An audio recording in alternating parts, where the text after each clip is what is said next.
Good evening. I am calling the Select Board meeting of October 26th to order. This meeting of the Hopkinen Select Board is being held both in person and remotely using the video conference platform Zoom. I anticipate that everybody will be in the meeting, so all members participating in the meeting room will be present in the meeting room. The public has the option of attending in person here at Town Hall or via Zoom using the link posted in this meeting's agenda, and this meeting is being recorded. We will start by saying the Pledge of Allegiance. I pledge allegiance to the flag of the United States of America and to the republic for which it stands, one nation, under God, indivisible, with liberty and justice for all.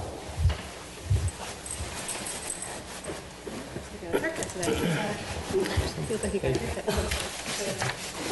All right. So the first item on our agenda is the public forum. Residents are invited to share ideas, opinions, or ask questions regarding town government during this time. We do ask that people will speak only for up to 2 minutes. Is there anybody in tonight's meeting room that would like to speak at public forum? Do we have anybody on Zoom, then? Okay. I do. Hands raised. Oh, you do? Yes. Did you have your hand raised? Barely. Oh, okay. Yes. On behalf of the Permanent Building Committee Chair, I am announcing that the Permanent Building Committee will be holding a forum on its next phase planning process regarding Center School, Elmwood School, and Foot Street. This will be on November 2nd, starting at 6 p.m. Where is this? Where? I believe it's going to be at the Senior Center. I think that's really good. And we also have a program coming, jumping onto the public forum, a community planning input session at the library on November 15th from 4:30 to 7:30. I think looking for ideas for uses of spaces and so forth downtown. But I saw a notice about that too. So I don't know how those two things either work together in any way or are completely separate, but there are two different kinds of outreach efforts going on. Is that for their economic development? I'm not so sure.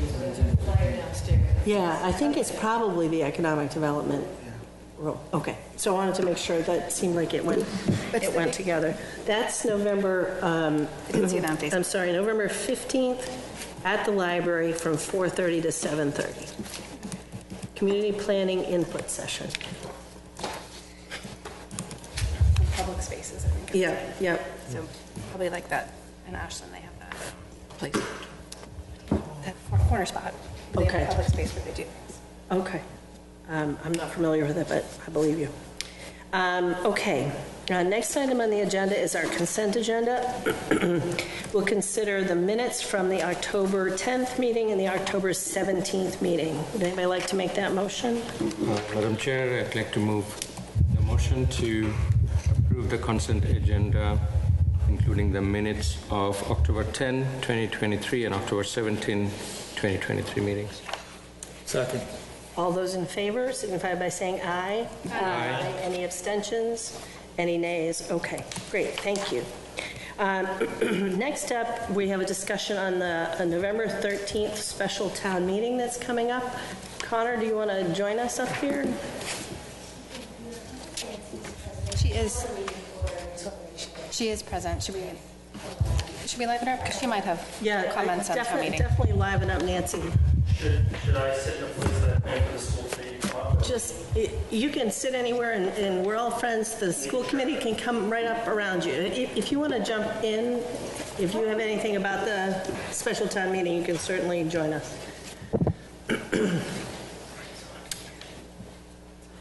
Take us away.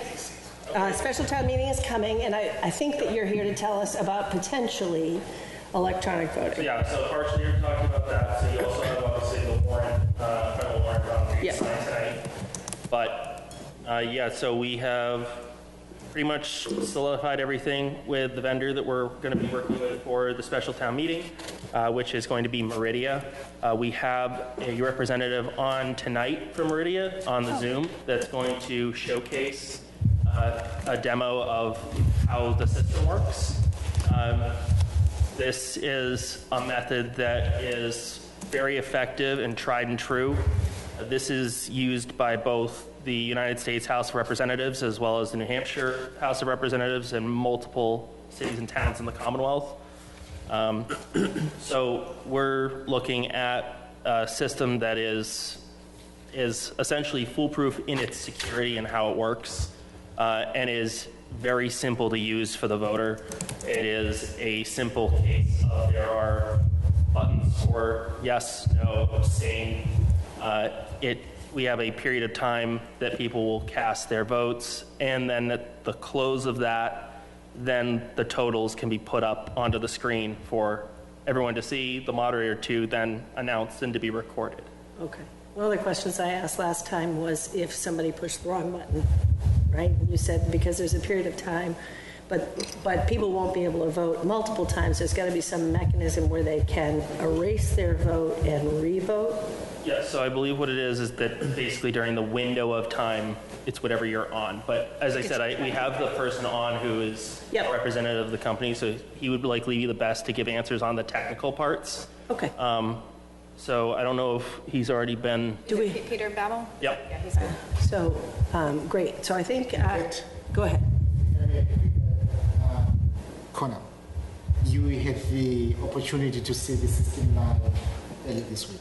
Yeah, so I had the chance to see the system working live at a town meeting recently, as well as the folks at Meridia shared a number of videos of other town meetings that it has been used at. It works very efficiently, very effectively, and the people who use it rave about it. Both town officials as well as the voters that I've seen have loved the fact that it speeds everything up, as well as adds a degree of privacy to their voting experience. So it's definitely, I've heard people who like it for different reasons, but it's always one of those two that people like it for. Okay, where did you see it this week? So I was over in Natick this week. They use a different system, but I was looking at other systems as well.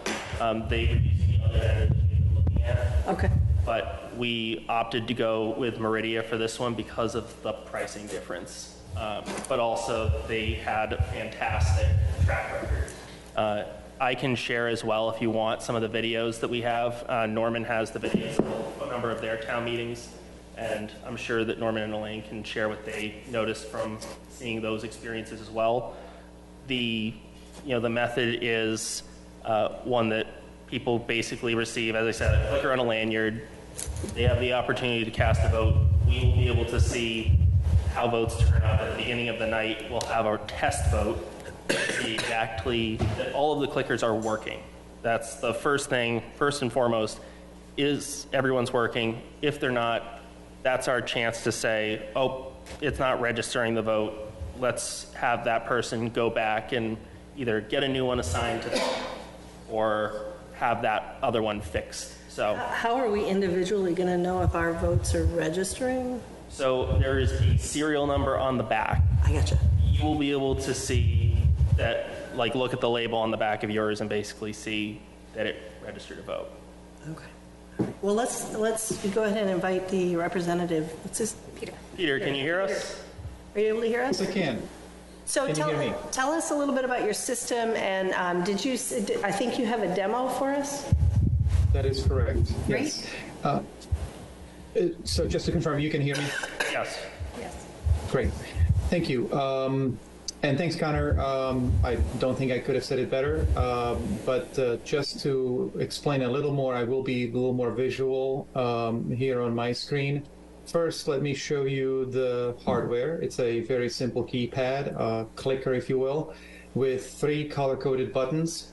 There are ways to customize this. Some towns choose to cover up all the buttons that are not needed. For example, 3, 4, 5, and the send button. You don't need that because, and I'm going to answer one of your questions, if you press 1 for yes and then you realize that you meant no, you would just press the second button. You can change your mind again and again and again while the vote is open.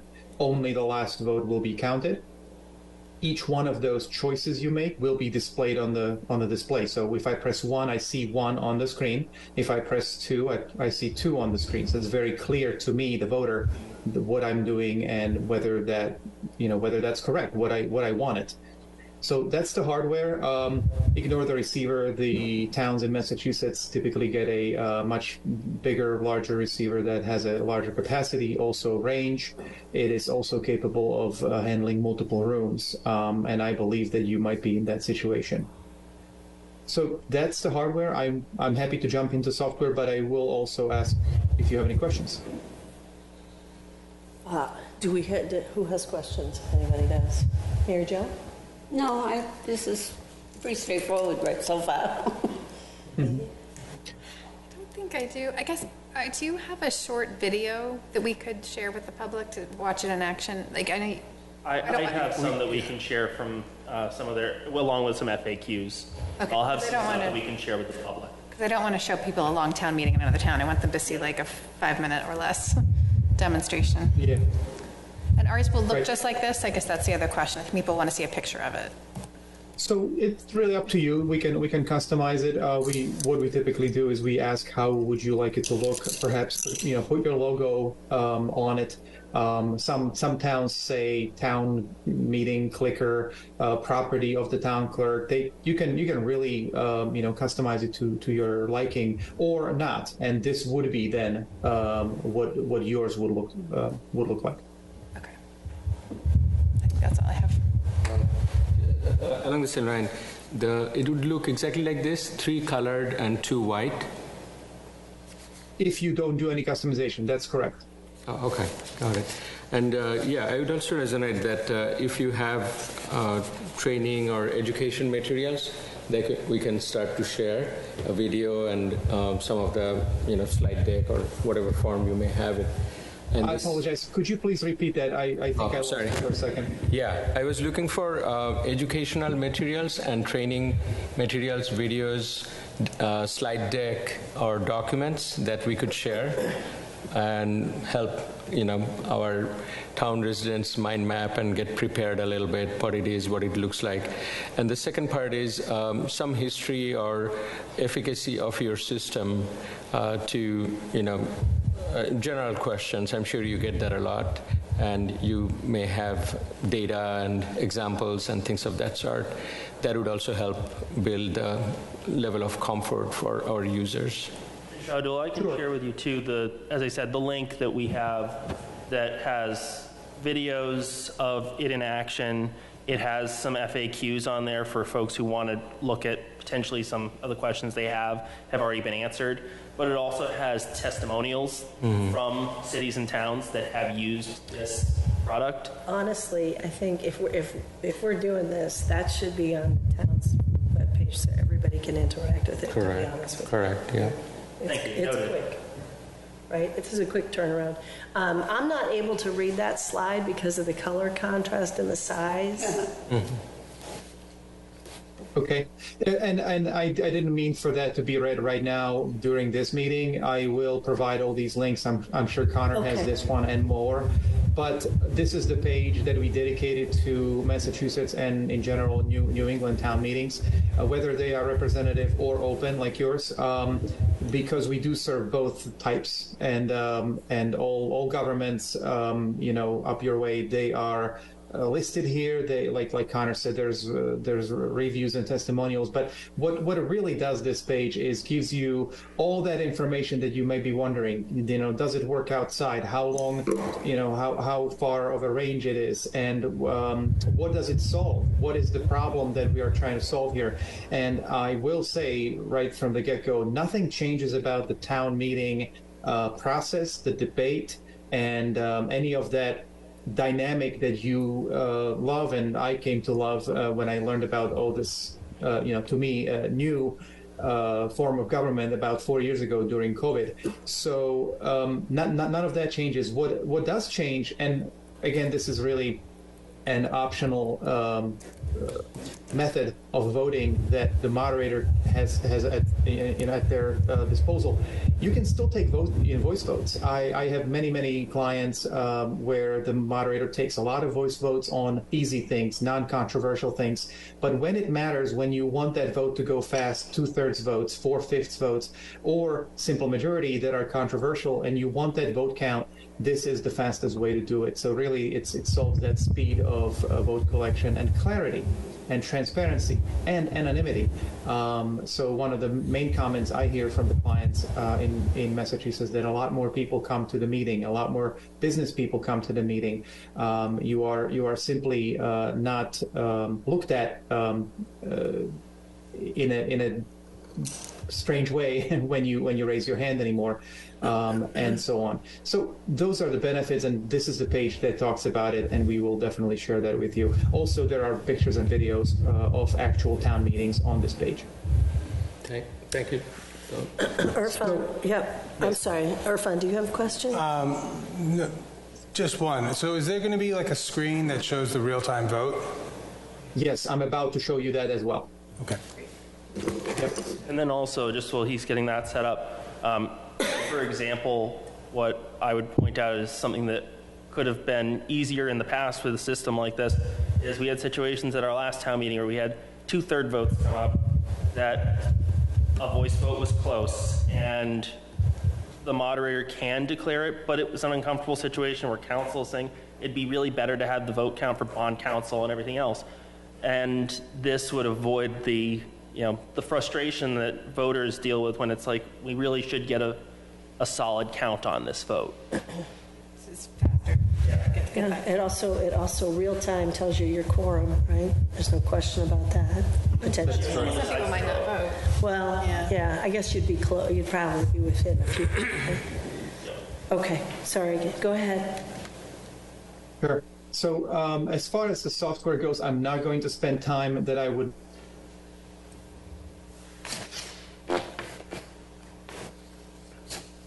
I can't hear you. Lost you.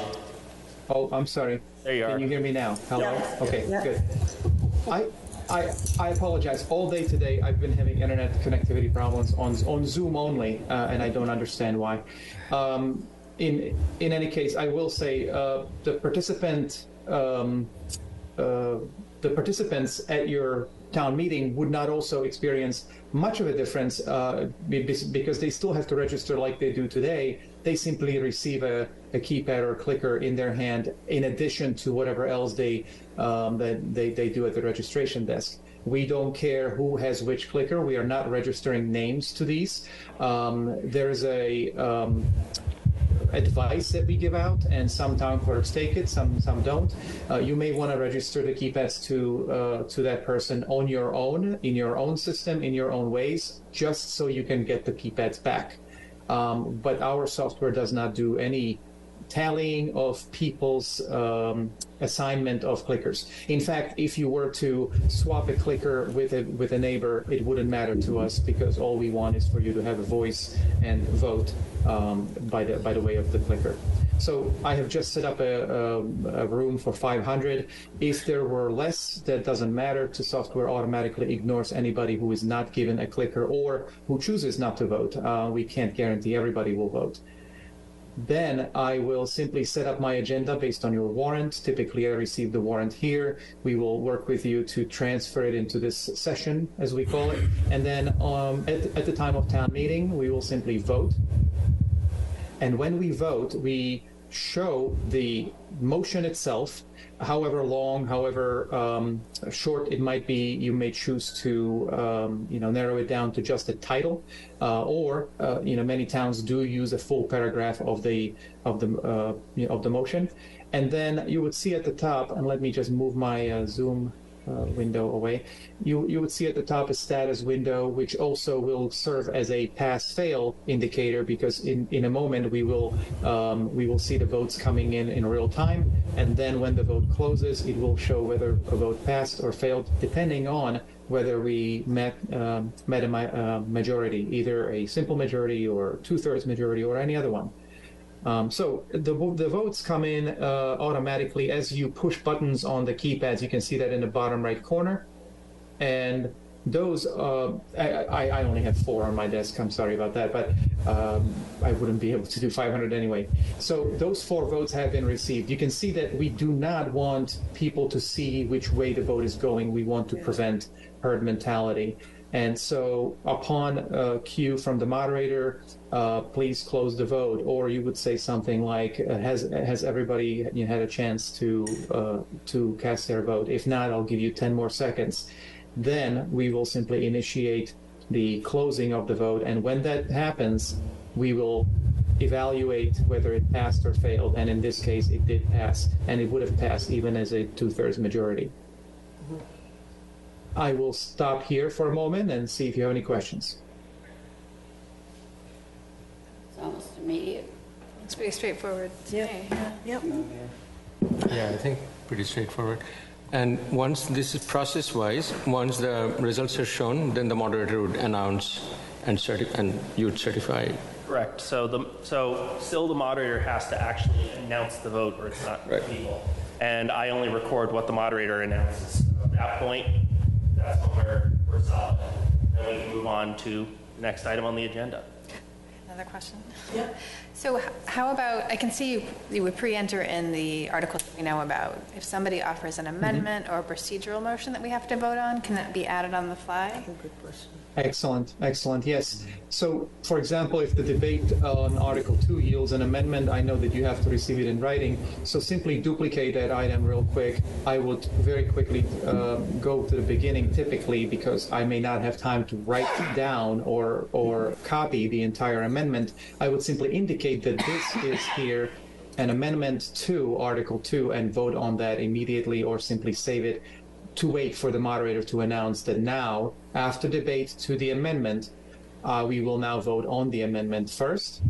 When we conduct the vote on the amendment, I'm going to really just go through it very fast, stop the vote upon cue, and we will evaluate that this particular amendment passed. Therefore, my Article 2...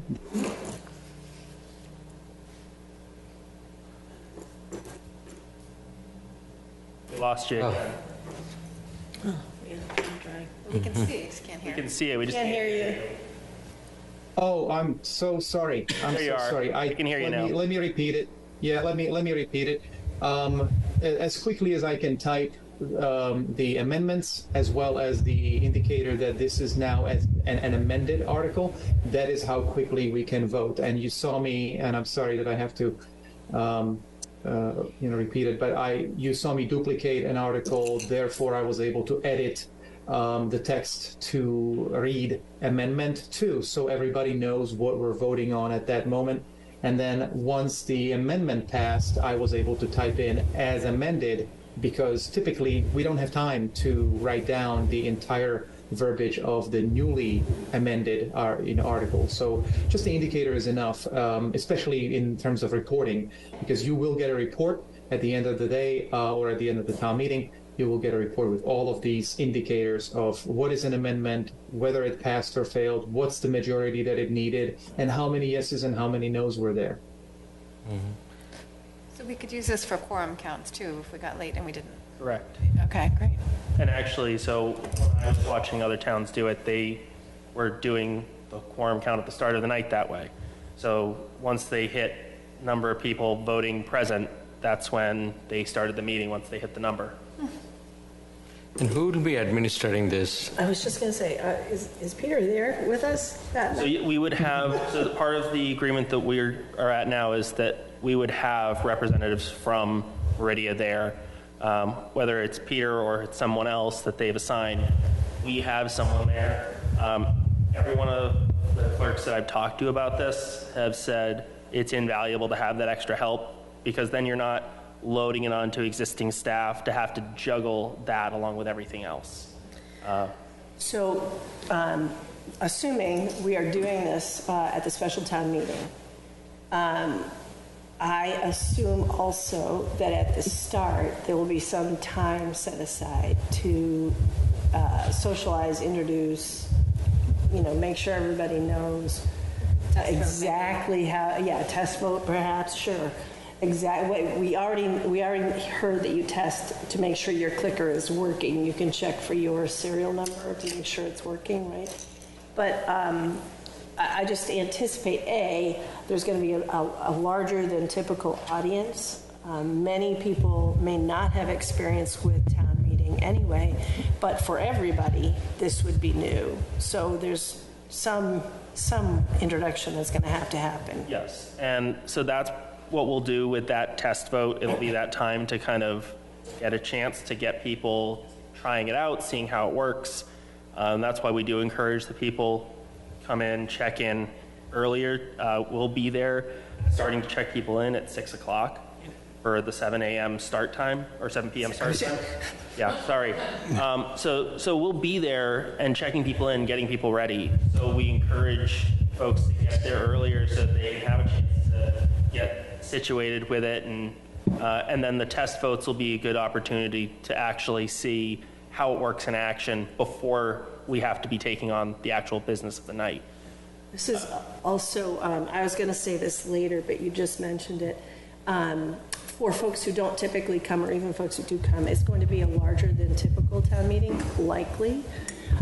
So planning to get there early is also important, because once quorum hits in the auditorium, the special town meeting, as long as it's on time, that time and quorum happen, the question will begin to be discussed, or business will start.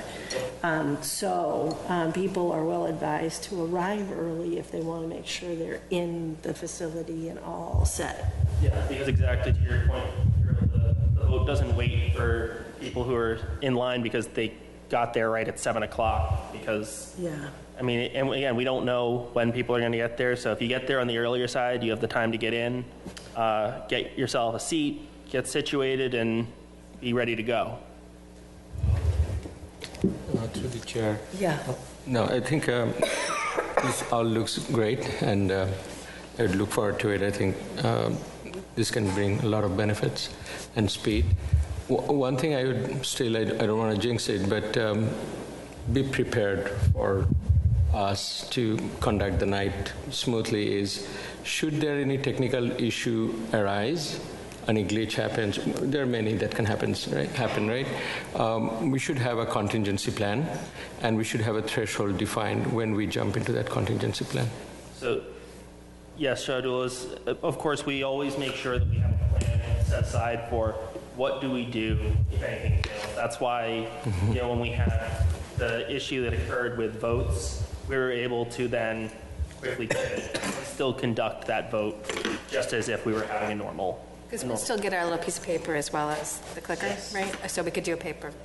Yes, if need be, we could still do a standing vote if for some reason there was a failure. But again, this is a method too that I think as long as we have enough devices, which we have been working hard to ensure that is the case, more than enough, then we're not going to run into any issues. Will you, I assume, have counters assigned anyway as part of that contingency plan? So yes, that would be at the discretion of the moderator, but yes, that would be the goal. And through the chair, and to kind of be prepared, I would suggest that we also define a threshold when we jump into that contingency plan.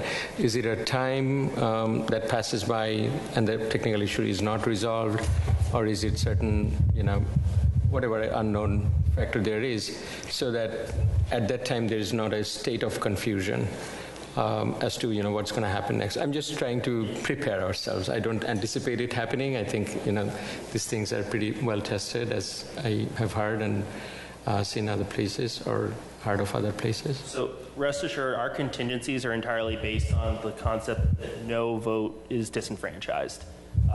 We never will have a situation where we will vote that something is not working. If it's not working, we will be prepared for the contingency either way. Thank you.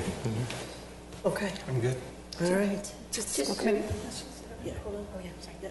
Did you have another? I'm a technically challenged person, and I'm just wondering, is all of this done through the clicker or the little box, or is there a clearing place in the town hall where all the votes go to at one time, so we have totals?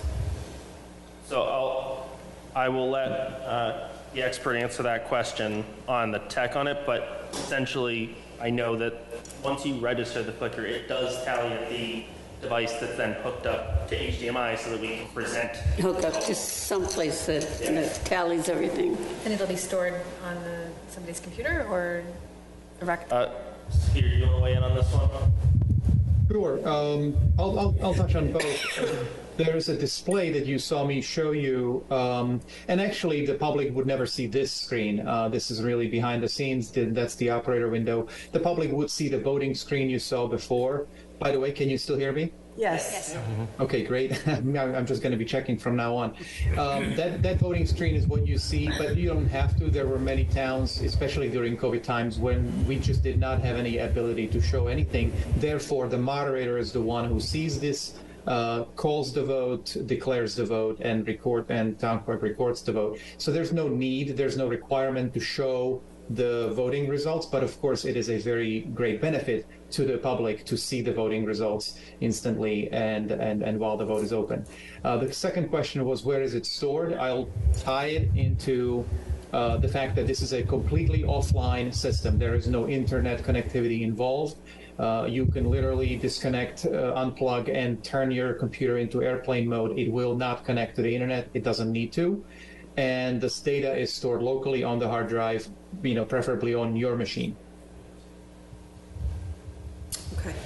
Yeah, so to Amy's point, I would like to entertain questions from the school committee members if they have any. So you are going to have to come up near a mic if you're hoping to be heard. I know. Too bad. So sad. My question is about the accessibility of these machines. We have people that are voting with low vision needs or mobility needs. How are we ensuring equal access to these little devices? So if, through the chair, I'll say that the benefit of the way that the actual remote is lined up is that we can explain to somebody who has any kind of visibility issues, here's the setup of the remote for you. If we get information ahead of time, we're able to make reasonable accommodation. They do have devices that we can special request that have Braille and such on them.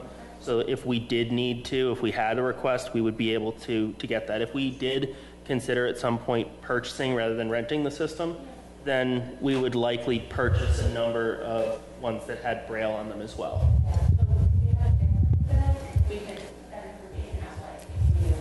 It's actually on the bottom of the warrant. It says the deadline and how to request accommodations. So with the devices, the ideal would be before November 8th so that we give the vendor enough time. Yes. The deadline is actually on the bottom of the warrant. It says November 10th, but sooner rather than later would be Possible. great. Great. So definitely share that, because if we know, then we can make the accommodations happen. And we're dedicated to making those accommodations happen. Yeah. Yeah. But thank you for asking the question. Thank you. Nancy, you're on Zoom. Did you have any questions? No, I'm all set. Thank you. Okay. All right. Well, thank you, Peter. Yes. If I may, I just received a question here. What are the safeguards put in place by the technology company to ensure that the voting is accurate? We test the system, and we have been testing the system since its inception. Can you hear me? Yes. Yeah. Okay. It is really being used daily in various locations, the types of governments and types of uses. As you may know, this is not a system just for electronic voting at town meetings. Its true beginnings are in a classroom where accuracy did not matter as much, but it does matter greatly and 100% really in situations like yours and every other governmental use. So it's been tested thoroughly. What we can do, and this is really per request, we can conduct a test of, let's say, 100 clickers or 500, vote, and then provide a report and prove that all of those votes have been received. Next question. Yeah. Some taxpayers wonder how people who are not tech savvy will access these devices. This is an issue that has been discussed, but I think for clarity and also for the benefit of people watching from home, the question is, will there be a training session at the start of the special town meeting and a couple of practice opportunities before the real votes? And if these practice sessions prove ineffective, will the town meeting revert to the historical model of stand-up voting? So, there will be testing before the meeting occurs, before the actual votes occur, to ensure devices are working, to ensure the system is working properly. It is always at the discretion of the moderator to make the final call on how a vote is recorded. So if it is decided that something is not working, the moderator and all of us can decide we're going to switch back over to the standard system. It's always there as a backup, and it's a really easy backup to implement. That's why it's foolproof and why it's lasted for hundreds of years. But this is here as a method to ensure, again, both expediency of the meeting as well as the opportunity to have a private vote and to avoid herd voting, where we see that this is an issue where we've seen some recent discussion even just on town meeting and some of the flaws behind town meeting. And this is here to address some of those flaws and continue that. Peer pressure. Is that what you're saying? Peer pressure is a big part of it, yes. I'm afraid I can see it both ways, though, because also I think people should be able to stand behind their vote and not be afraid for people to see how. And food for thought on that. That would make much more sense if we were doing so as representatives. Mm-hmm. But this is our own personal vote, and we also have the right, just as we do at the ballot box, to privacy with that if we want to. Just as we can vote as a public body to have a private ballot. Oh, well, I think I see it opposite, actually. If it's a representative, I want to know how they vote, yes? Yeah, that's what he's saying. That's what I'm saying, is representatives, you have to. It's required. I don't know why I'm resistant to the notion. Maybe I'm just resisting change. But I also like, and I know that there's pros and cons to everything, right? And the convenience is a huge siren song. The speed and the efficiency is a huge plus.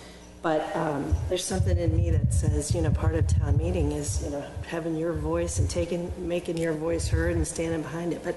And there are those of us who don't mind that in the slightest. Those of us who are up here clearly don't mind making our voice heard, because here we are. But there are plenty of people who are far less comfortable doing that, but they still want to be involved, and we want more people involved. We do. We absolutely do. And I guess that will be interesting to find out, is if this mechanism is successful, if it actually empowers more participation and attendance. So that would be an interesting little piece of data to track. Yeah, Susan, if you have a question, come on up, because folks at home want to know what it is. I was wondering about loss protection. The person who walks out of town meeting with the clicker in their pocket. Is there a deposit you make on these? Is there anything that, they're not cheap, I'm sure. So through the chair, we don't make people make a deposit on it. We're not going to charge a poll tax. But what we do is, and this is what was mentioned during the presentation, is we can record separately who has which device, so that then that gives us the opportunity to, when we're doing our inventory at the end, we'll know exactly who might have left it in their bag or put it in their pocket and walked out. Please let it not be me. But so yeah, we have a backup plan for that as well. And I've talked to a number of clerks who have worked it well. And the funny thing about this, with all the clerks I've talked to, is no one has any use for this device outside of this hall. It's absolutely useless the moment you walk out of the building. Yep. So most people do it completely by accident and realize it later, and they either bring it back to town hall, or if it's been recorded through this method, then we just give them a call and they bring it back over. Okay. I do have one other question Sure, quickly Shana. on the support side. What is the plan for support availability? Because there will be hundreds of residents, and some of them will still may find some issues or just questions when they receive it. Would there be support available close by, or can we plan for that? Sorry, would there be what available support? So my device Tech isn't support for those tech of us. support. Yeah, my device isn't working. Yes, we will have as I mentioned, we'll have the vendor on site, so they will be able to actually help with anyone that needs technical aid. If it is specifically relating to questions on how the device works, we will have people there for it. And then obviously, staff from the clerk's office will be there, and we'll be able to answer questions on how the system works and how people need to work their device. But if it comes to there's a technical issue, there will be people on site for the whole meeting to ensure that it gets done the right way. That's great. I was referring to also some user support. It could be possible that 10 of them forget to turn on the machine and find that it's not working. And from 10 corners of the meeting, people are raising hands to ask questions or just mention that it's not working. That may create a little bit of a challenge.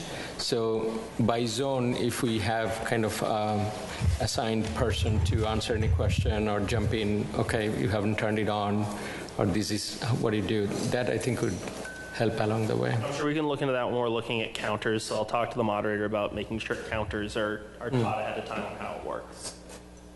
Through the chair. Yep. Yes, Peter? I just wanted to mention these are really great questions. We have best practices on the website, on that page that I was mentioning earlier. And let me jump real quick through those points that you just made recently. The keypad control and registration, as well as return. Some town clerks choose to use lanyards, some don't, because then it's harder to store the keypads. But then at the exits, you may have just collection bins, you have signage, you have people, perhaps a police officer or anybody. You still hear me? Maybe a couple student volunteers. Okay. Yeah, so you can just dump the clickers in there. One anecdote: we were doing a 1,200 person vote, one single question about a school in Westwood at the football field, and of course you can imagine after that question, everybody just left, and we just had big bins because we had no hopes in getting anything in order and into little bags that we carry these keypads in. We just wanted them all collected. We lost one keypad, and it turns out to be in a pocket of the town administrator next day. That's how it happens, of course. Okay, thank you. Did you have another question? More just a comment. So we're still going to have, in regards to letting your voice be heard, we're still going to have the public debate. Yep. Right? So the opportunity to state your case and argue for or against is still there. Absolutely, and to have your case heard. Yes. Amanda. Another question is, how are we sizing the number for this special town meeting? What do we do if we run out? Can we do a hybrid? Can we do some without, or are we're renting, not purchasing? Correct. So how are we estimating the size of this town meeting? You're way overestimated. So I went through historical data of votes over the last 2 decades and beyond to look at our highest town meeting attendances, and then tried to take into account the level of growth that we've seen in that time. And then using that with major articles, looked at what can we do to go above that. So the goal is to make sure that there is a clear buffer zone of how many we have. Our largest ever town meeting in the last 30 years, I would say, from what I looked at, was the high school. With the new high school, where we had 2,009 people. We are currently looking at having 2,500 there. So we have ample room for backup. Even other schools, Marathon schools, is significantly lower. And then the next highest vote on that was when we voted on Legacy Farms. Legacy Farms. And that was 1,300. 2,000. So just thinking, the high school vote was fully 20 years ago. Our population is way different. So a buffer of 500, I guess I wouldn't be surprised if this was a really big turnout vote. I wouldn't be surprised if we had 2,500. I don't know. I think then we could just do paper, like, I don't know. We do have a contingency plan. Okay. Yes, we need more than 2,500. And what is that? 3,000. Okay. I know when we piloted the votes, there was a perimeter, an area in which it would work. So is there, similarly, is there a station designed perimeter for the devices to work within the chamber that we're voting? Is there some kind of a monitoring of really our relation to the actual votes? So I don't believe it's geofenced the same way the vote system was, but I think Peter could best describe how the actual receiver works and what it works for distance there. Peter, did you hear the question? I did not actually. The microphone is pretty far. Yeah, Peter, it was that how do we work it with the distance that the transponders receive to the receiver? Is there a way to define how far away someone can be, or if they're within a certain bounds? I see. No, there is not, because it's a standard 2.4 gigahertz frequency, just like your Wi-Fi and such devices.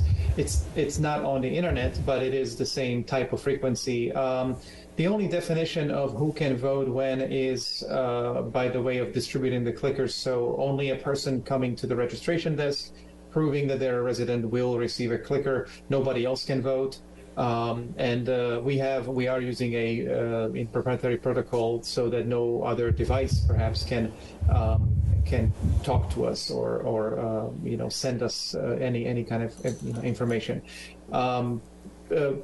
Security concerns are very minimal, but one thing that did happen a couple years ago in Boston was that we were having an event near a very heavy radio frequency traffic from a naval station, and so we can't fight every bit of interference. We do fight interference, and we are good at it, but it is impossible, also illegal, to block interference or cause interference that is harmful. So in any case, the distribution of the keypads ensures security on the part of the voter. Only the voters with keypads can vote. And then just to further on that, for further answer your question, Amanda, is part of the reason that votes needed that kind of barrier is because we had no control of the device. On this, we have direct control of the device. We have control when someone gets it. We have control of taking it back from them. Obviously, with this kind of signal, it's not going to be you're going to take it and run off home. If you try to leave the hall, we're going to recover the device. That's what our election workers are going to be doing. Thanks, Amanda. Okay, thank you, Peter. Thank you very much. Thank you all for the information. I think that's helpful. I think it's also indicative that all of us who are as involved as anybody might be have all these questions. I would not be surprised that there will be a lot of questions. The only feedback I have gotten has been encouraging us to do this, but I anticipate some startup time to explain this and answer questions. In fact, on that point, respectfully, I would suggest that, yes, this does represent change. We may schedule open office hours here at Town Hall to take questions. We should also ask for a couple samples that we can keep here at Town Hall and show people how to actually work. It's a good idea. Yes, so those two suggestions, open office hours and have a sample. And then maybe like those exploding paint packs, if people take them. So, And Peter, would you be able to get us a few demo samples just to use and then return to you at the meeting? Yes, there's a demo kit we can provide, and then you and I can work on getting the software on your computer and getting familiar with it. It really is easy, and you can demonstrate it on your own. Perfect. Thank you. I appreciate that, Peter. But yeah, to Norm's point, we'd be more than happy to do some sort of office hours and field questions. We want people to feel comfortable with this. We want people to feel confident that this works as a method of increasing attendance, increasing the productivity of the meeting. we are also going to need to plan time at the start of town meeting, though, for sure. Those are all good things. I think every effort to educate people is important.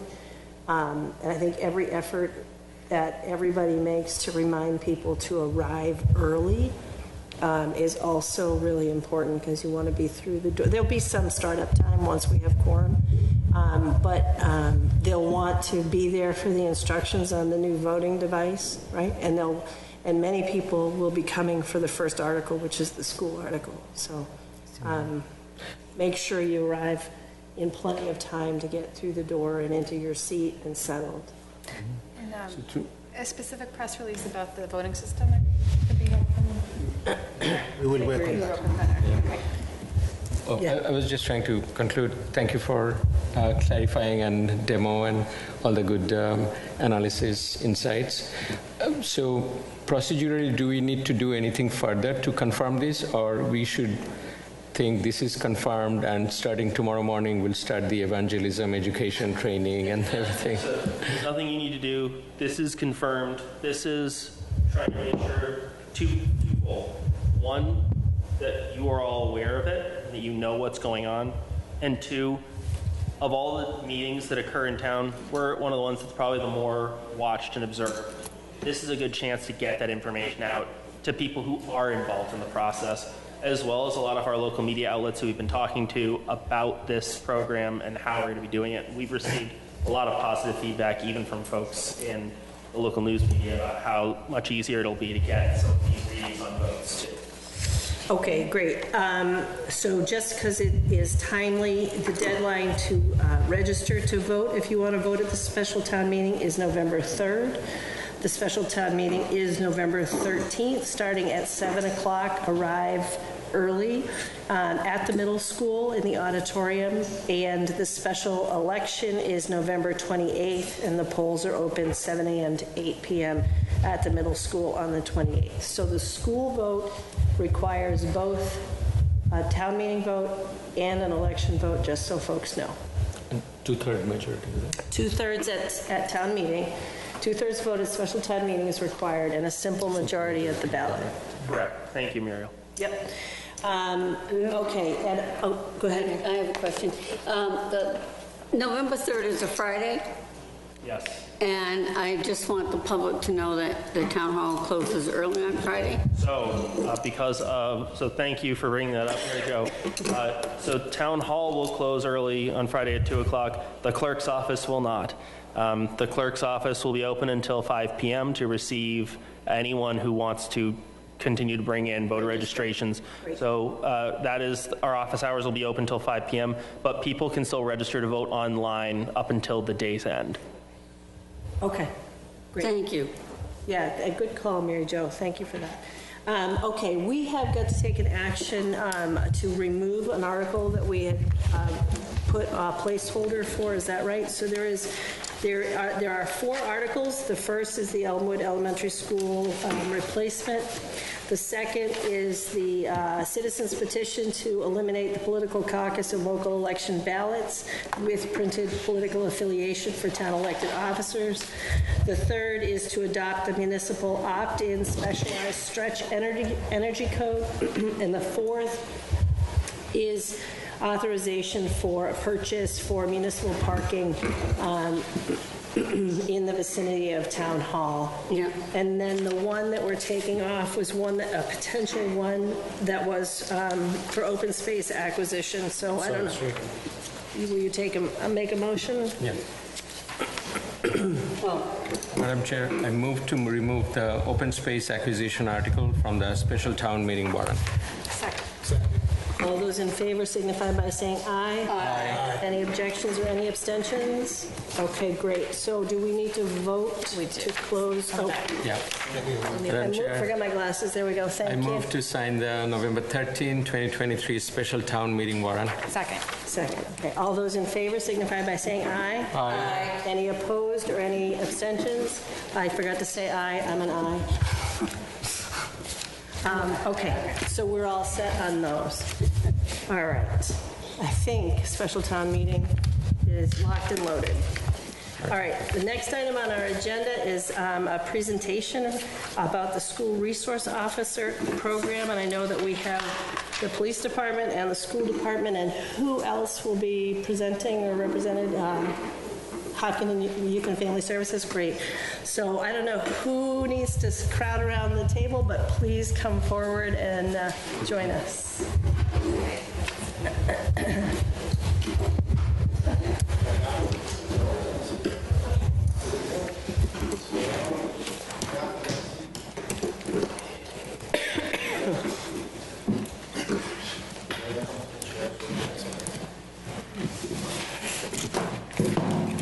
Thank you all for being here. Maybe we'll start and just introduce yourselves to the public from my left.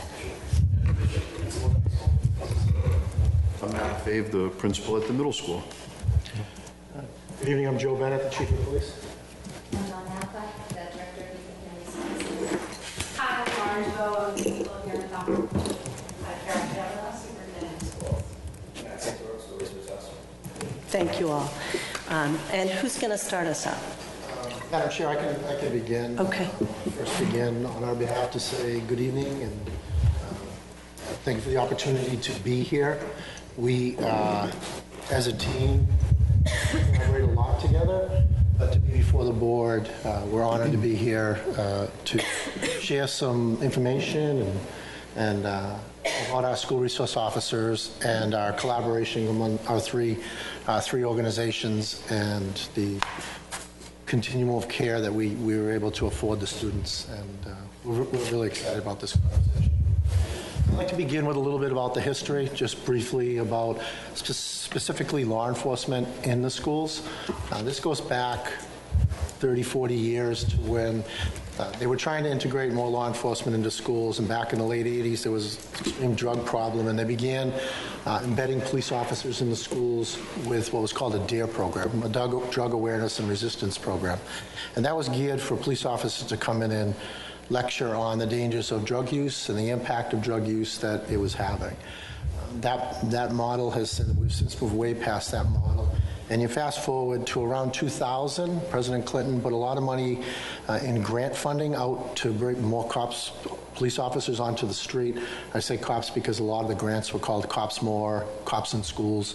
We participated in a Cops in Schools grant, and we were fortunate enough to be granted 2 school resource officers with 3 years funding that was distributed across the 3 years, and it supported both salaries as well as expenses associated with the school resource officer program, including, I can't think of the title for it, but healthcare benefits and other costs incurred managed through the town hall. So we started off with 2. It's been going on since 2000. We've had a presence in the school. 9 officers have served throughout the years, and we're excited to be here to talk about the program, where it is today, and where we're looking to go.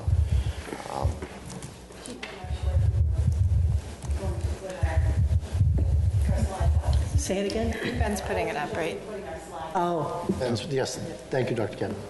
Been told Ben's working on it. So there will be slides. There's a single slide, brief history of how we got here today in Hopkinton, and a little bit overview of the embedding of law enforcement officers within the school. The function of that is to kind of bridge and to provide a safe environment for the students, and also bridge our relationships and provide a face in uniform to the students so that to help them feel more comfortable around. And as a story, I was proud to see you, Officer Santoro, with the middle school kids on the Common. I hate to say it, but they all know you, and it was excellent to see. And I just want to quickly talk about the training. So Officer Santoro is a post-certified police officer. I've gone through every bit of training as everyone that you see seated behind me, as well as myself, as well as weeks and weeks of additional training specializing in the topics directly related to serving as a school resource officer. Some people wonder if there's a difference. Officer Santoro is a police officer whose assignment is a school resource officer. So he receives specialized training and has specialized training that allows him to understand all of the things that govern his duties and all the responsibilities and expectations of his duties as it relates to Mass General Law, the school's rules, the standards of his role and his assignment. So I've provided the classes, but you'll see it's a very wide range of topics, from law to caring for being an informal mentor, understanding the teen brain, incident command, threat assessment. The training is broad and comprehensive. Is this, I'm sorry, I don't want to take you off your flow, but is this training all in advance of being assigned, or are there some portions that happen ahead of being assigned as an SRO? Sure. So the requirement is SRO basic. That is the state requirement. Officer Santoro and every SRO officer that we have put through has been afforded the opportunity to go to advanced training. That training typically happens over the summer. So in order for someone to be classified as SRO, they must have basic, and they must have some other classes as well as mandated by post and state law. And they elude me right now, and sudden Officer Santoro could speak to those. But after post, there was mandated classes on other topics added to the National Association of School Resource Officers standards, which are nationally accepted in Massachusetts. Okay, so those aren't shown here, but there are additional ones that are required due to post? Yeah, they added a couple days on, and then there's continuing annual in-service, and he also participates in collaboration with the schools. He attends training that the schools, their groups create, and he participates in those. Municipal MPO. Mass Partnership for Youth. He also attends conferences and training with them. So the roles and responsibilities that were really outlined in our memorandum of understanding, which has been in place and modified over the years to comply. And Dr. Kavanaugh. Sure. I'm happy to talk to this slide. So this slide really gives you maybe a 30,000-foot view of some rules around being a school resource officer. First of all, we have a memorandum of understanding that is signed between the police chief and the superintendent of schools. And if you have a school resource officer in your school in the state of Massachusetts, you have to have this in place. The state gives us a template. There's very little wiggle room for tweaking that. So it's pretty consistent across the Commonwealth. The SRO positions exist in the police department budget, and so currently there are 2 positions that are budgeted. There have been a few times when we've actually had 2 resource officers. We typically just have 1, and it really does come down to sort of a staffing and a need issue. So the second officer, the one that has been sort of unable to be filled, if the town needs that officer to work with an officer, then it's simply 1. We have parents who call frequently and ask about that, and maybe in an ideal world, each school would have its own school resource officer. And then the third box we put on here, because I think it's one of those questions that people have on their minds about the role of a school resource officer. The school resource officers, while they might do things like partake in Mass Partnership for Youth and involve themselves in restorative practices, they are not disciplinarians. That job belongs to the school administration. So if any other police issues arise with a student, so if a student has some kind of legal issue or police issue outside of the regular school day, we also don't use our school setting for police officers to meet with students. So that's absolutely separate. The school resource officer can be a role model for our kids, greets kids, educates kids, but is not the disciplinarian, and police work isn't conducted in the schools. And I think those are important things to point out. Next slide, please. Just an interesting fact is that kids ages 0 to 18 make up nearly 30% of the population. So I think it's pretty amazing that our students who are ages, in some cases 3 to 22, but more commonly 5 to 18, really have access to a school resource officer or a police officer for 13 years of their lives. It sets up such a lovely, I think, relationship between kids and law enforcement, and it's really nice to see that they have access to someone who truly is a role model, which is really nice to be at the same time. As the chief just said, when Officer Santoro, especially with our middle school kids, you can see, the caliber of relationship that he has established with the kids.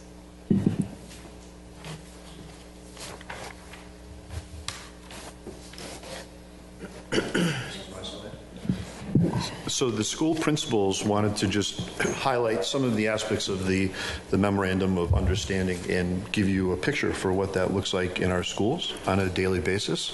So I'm going to speak to these two aspects of the agreement. As you know, I'm relatively new to the community, and in terms of the school resource officer establishing a safe and supportive school environment, that was really apparent to me the first day that Officer Santoro was in the building with me. Pretty common not only to hear students address him by name, but to ask for a high five, give fist bumps, and one student in particular always seeks out Officer Santoro to play a quick game of rock, paper, scissors in the hallway. So just really nice to see that comfort level with Officer Santoro in our hall, so I'm grateful for that safety aspect of our environment. In this slide is a great picture of the afternoon in the Common, our recent half day. This was just wildly successful. Students are still talking about what a great afternoon was provided for them by our community, so I'm super appreciative to that. The next highlight from our agreement on the right references the strong partnership between school and police personnel. Officer Santoro has been very effective in this role. Last year there was some planning and kind of forward thinking that I wanted to discuss with Chief Bennett, and Officer Santoro set up a meeting for us to talk and brought Detective Sergeant Van Ralton. We had a really positive conversation, again planning around school safety aspects for the middle school.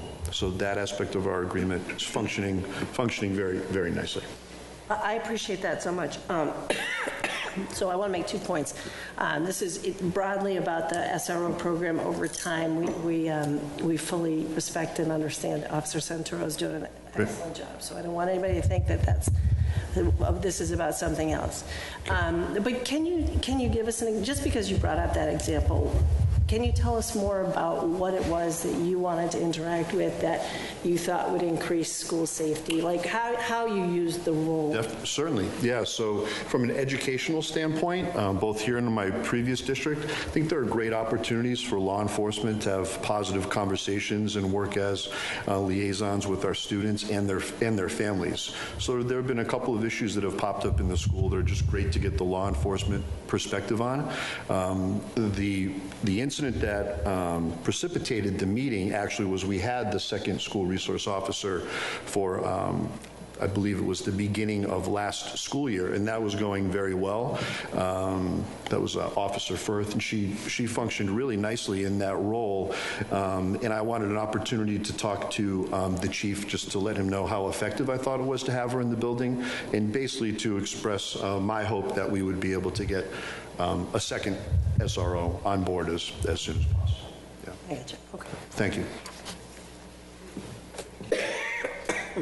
Okay, and I will talk next about our interactions and overtime support of the SRO in our schools. So not only have they been a visible presence, children become familiar with them as a trusted adult. Families also become used to that the police are here, they're part of our school, they're part of keeping our schools safe. So once in a while you get, is something happening? There's a police officer, no, it's Officer Matt, he's helping greet everyone on the way to school, and that's wonderful. Officer Matt is often what we'll call him at the younger level. He will participate in our crisis response team meetings. You can see him in this picture helping with bus evacuations, waving with Cubby. But also, we've also had some challenging times where it has been a great resource. So I'm just going to give you an example of that. We had a child who was in an unsafe situation at her home, and that coordinated with outside services a plan to make sure that child was safe, the family was safe. The SRO role typically is the school day, stayed well past the hours. It was about 4 hours later. It did not leave until a plan was in place so that family, that parent was safe. So not only is it a resource to our students, but to our families, and everyone was grateful for that situation, and I'm not sure if the outcome would have been what it was without Matt being there and just that dedication. He really cares not only about our students, but about our families as well.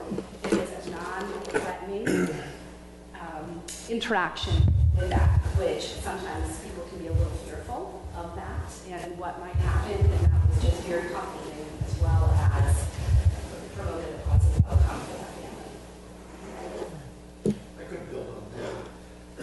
There's a discussion about different types of uniforms, softer uniforms. You see our training uniforms a lot, which is more of the culture.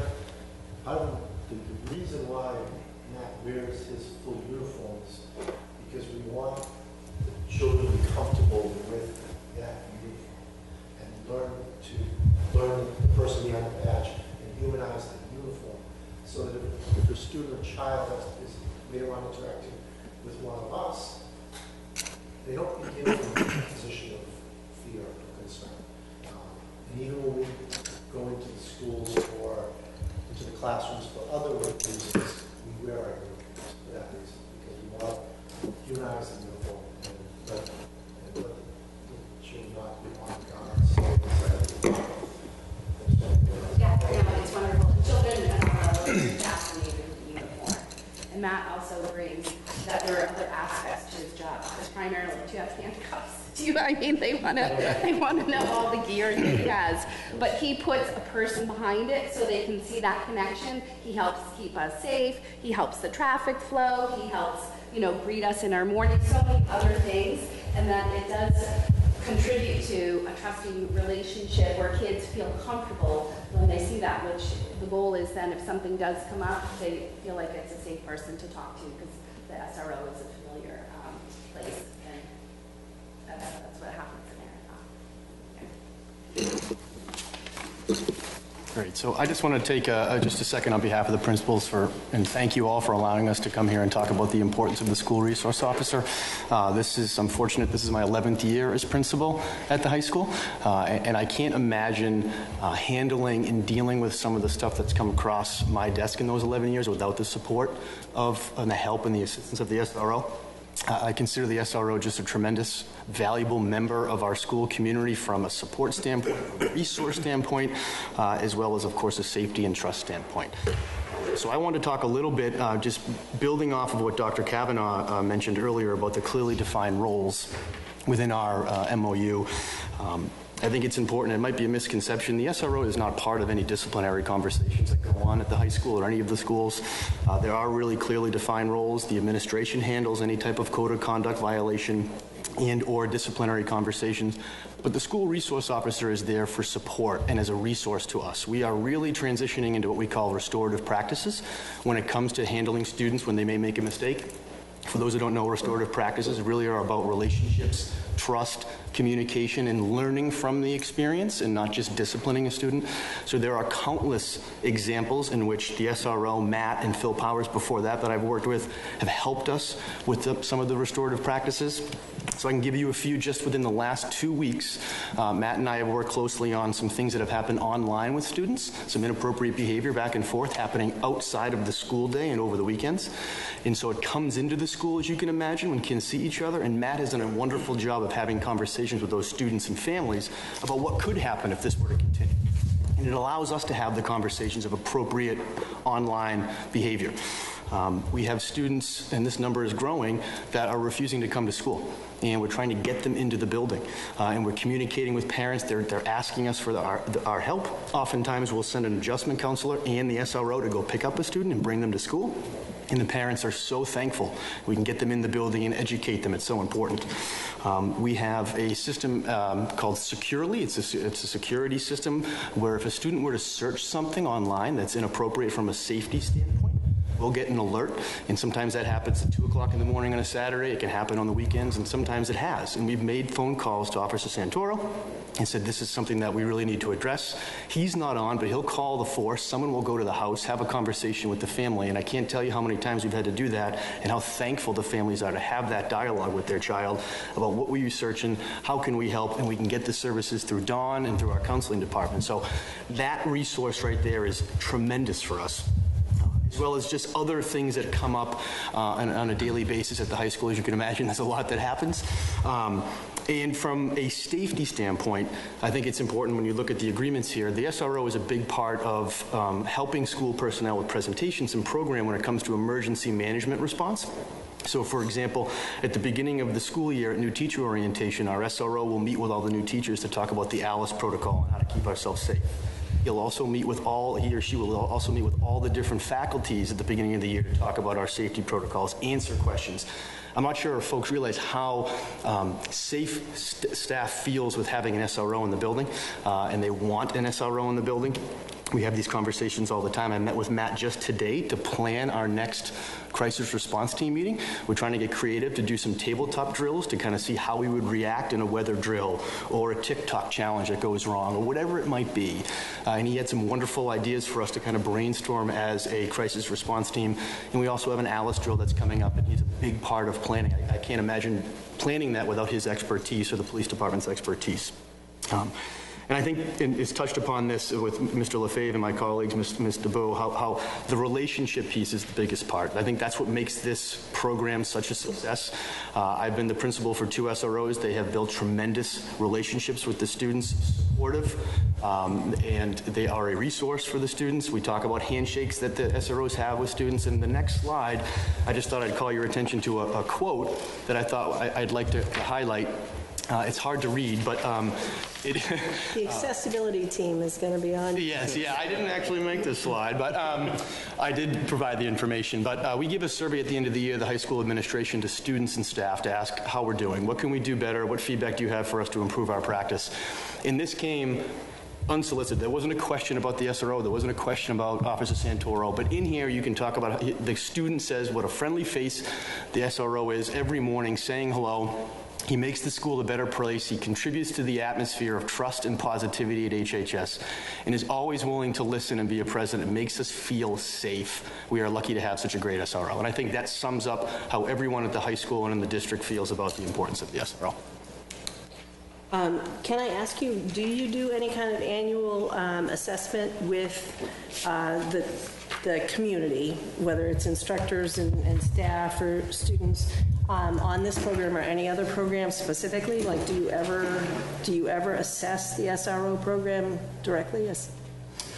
I don't know if it's a formal assessment process. I work closely with the chief, and we meet and talk throughout the course of the year how things are going. And you know, I don't evaluate per se the SRO, but I work so closely with them throughout the course of the year.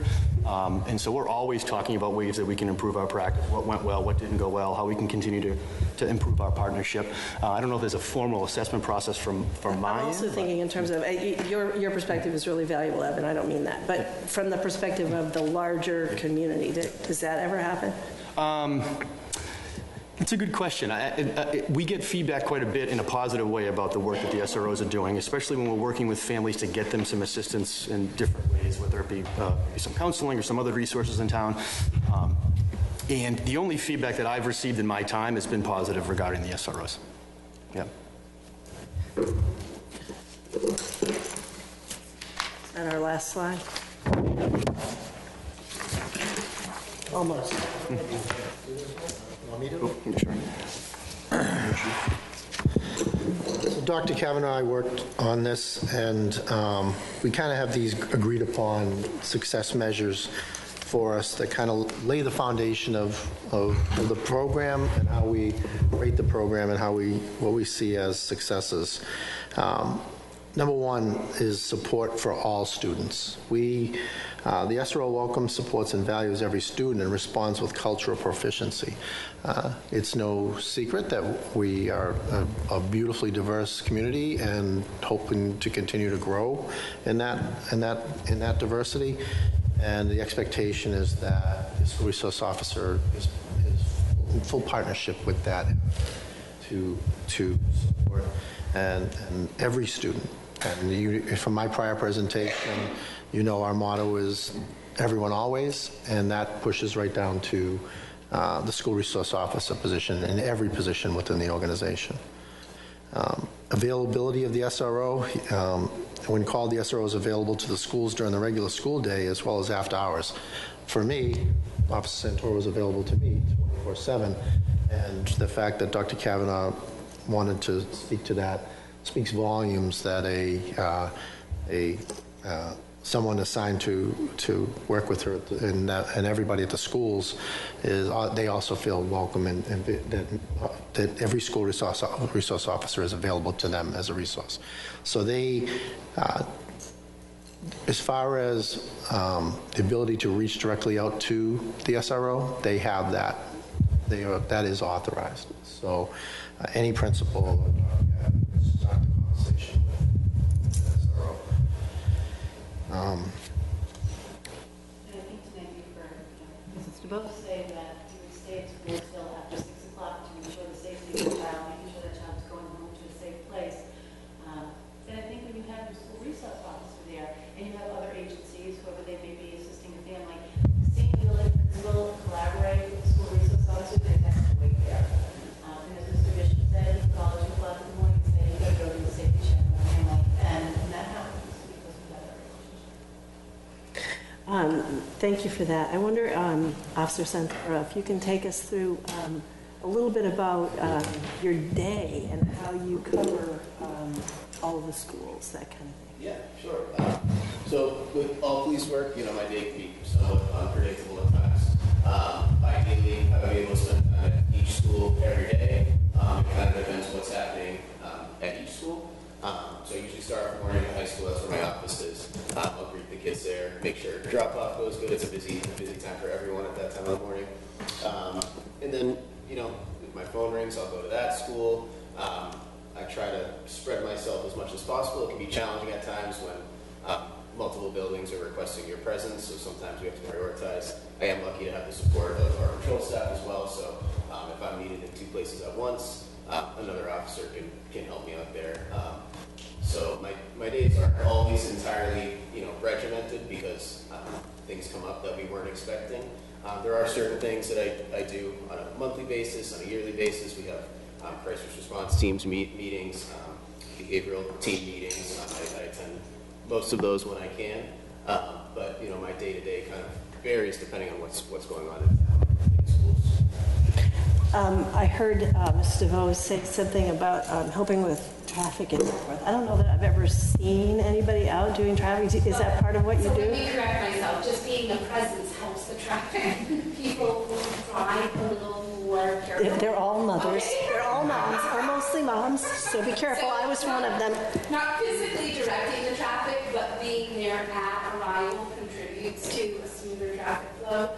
People pay attention to what they're doing for. Interesting. Okay. All right.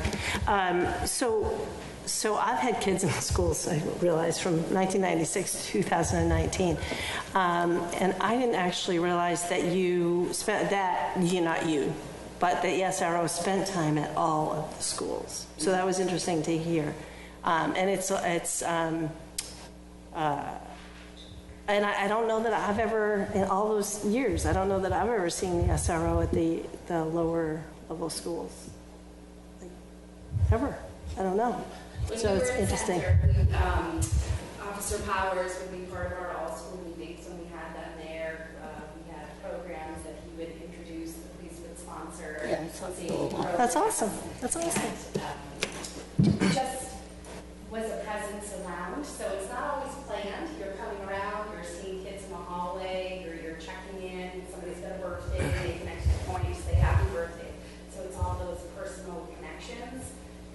particularly in our level, more scheduled needs at the number of levels. Great. Last question before I open it up. Can you tell me a little bit about how you work with Hopkinton Youth and Family Services, or how we all work together with the town services that are available to them? If I could open with that. Director Alcott is here representing Youth and Family Services and her team. And what Youth and Family Service does is it rounds out the picture. Hopkinton prides itself on being a caring community. They've invested a lot of resources over the years in building the level of care for the community. And what Director Alcott's team is, she fills and bridges the voids. So between the school care team and our care team, and she can speak to how she does that, but this is how it rounds out the circle and completes the care. So I'm sorry, Director Alcott. Thank you. A lot of work was done even before I came on board for there to be a wonderful collaborative relationship with the police department. So when I came on board, I knew names of officers that had been spoken about having really positive relationships with youth. And if we ran into youth in trouble or youth about to be in trouble, who a nice mentor might be. So that was a great way to start a job in a community. I can tell you... You've been here, I'm just trying to put the timeline. 4.5 years. So I can't believe that's true myself. Yeah. And so during this time, there's a lot of things that we do hand in hand. We're really fortunate to have Sergeant O'Neill on, if he's in here, Hopkinton Organizing for Prevention. I think there are times where I've had Sergeant Van Ralton on speed dial about kids that maybe are already court involved and what we can do. And once he's aware of family situations that the family allows me to share with him about, because we have protocols, right? I can't just tell about anybody. Him being able to work with the clerk magistrate around, what that might look like, where a more compassionate approach to a kid who's going through something more difficult, right? There's even been occasions where, we had a loss in the community. It was my first 6 months here. I was sitting in my office working late over a holiday because we were planning a response due to that loss in the community. And a kid came up, and the kid was sobbing. And they had done something to violate the law that was going to have a huge consequence in their life. And they started throwing up in my office from the stress. They were scared to death. And I called, then you were deputy chief, I think, but I called you on New Year's Eve. And he was making sauce in the kitchen and took my call and was able to walk me through what this kid, was going to face legally. Get on speakerphone and talk to this kid and talk him off the edge. I do think we would have lost that kid that night. And so those things, I find those relationships really powerful and really moving. There's room for more collaboration. I would love that. We just need to all be fully staffed. This is a time where a lot of departments are experiencing this. In preparation for this meeting, I spoke with 9 other youth and family service departments in the Metro West area about, hey, what's your relationship like with your SROs? What they did say is our town is experiencing lots of turnover, which makes it hard. And our police departments are experiencing turnover, which makes it hard. We wished we could work together more, and we want to leverage them more in our municipal services. The information sharing has been key for those departments, and being able to rely on their police officers for the legal information that as social workers we don't always know because the laws are always changing. And they often talked about Prevention Coalition involvement and appreciating that, and as we certainly do. Some of them have one officer for each school. So you did mention the ideal world, Carol? Some have it. And that they sit on the youth commission and advisory boards, and that really helps the relationships when that presence is there. And they said there's tremendous confusion about like youth and family services offices and police and what we can share because of HIPAA. So we often deal with situations very hypothetically. I want to make that point, that we're not sharing confidential information about residents without permission and without signed documents around that permission. You know, so that's a little bit of an overview, you know, of kind of the relationships other towns are enjoying or utilizing as well. I didn't get negative feedback. I asked, and they said no, like we shared, because they're well trained, because, you know, and some have to grow into the role, right? Like, you know, there's maybe not like an early childhood background, and so they're learning, but they utilize the Youth and Family Services departments for some of those supports sometimes, and open conversations about struggles and those kinds of things. And so, you know, I was impressed by listening to my peers and experiencing their relationships as well about what it means to the region and not just one community to have officers available in that way and that know the kids well in the buildings. Early on with Officer Phil, I get a phone call that he'd seen a change in a kid where he knew there was a lot going on at home. And then we'd have to get creative. Well, I can't just cold call the family. So how are we going to get somebody to refer, you know, or bring the kid by? And that was useful, like just bringing a kid by, you know, and having a conversation and starting to get to know a kid so a kid knows to come back, right? Kid knows the office. Those types of things are very useful. And in my career before here, definitely. There were relationships where it was sweet, like kids would dress up as their SRO for Halloween, you know, and then get a picture taken and find that like a really special, you know, bond because they were used to it. And it was always the kids who needed that touch, right? That really needed somebody else to shine on them, and maybe not another clinical person. Maybe what was therapeutic wasn't therapy. It was somebody else to shine on them instead of the clinicians who sat with them a lot. So, you know, that kind of thing. Thank you. Go ahead, Chief. Yes. And Dawn will always understate what she brings to the table. She also brings through her office resources to the officers 24/7. So through her work, she's brought in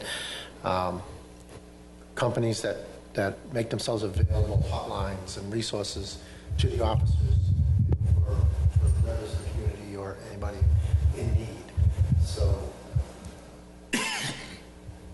she will always understate what she does. Because I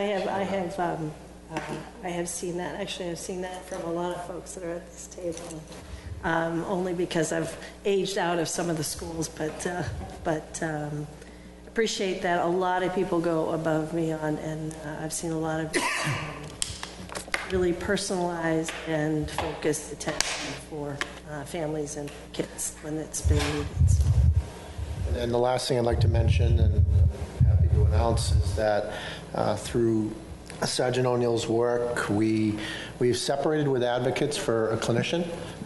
With Mr. Kamalo and the other town managers' help, we're partnered with Sherburne and Holliston, and we're creating what is now becoming the standard model for embedded response, co-response clinicians. We're taking what was built prior, and we're making it part of a regional effort where we've selected a clinician to build the co-response plan back into place. We've got support and grant funding for that.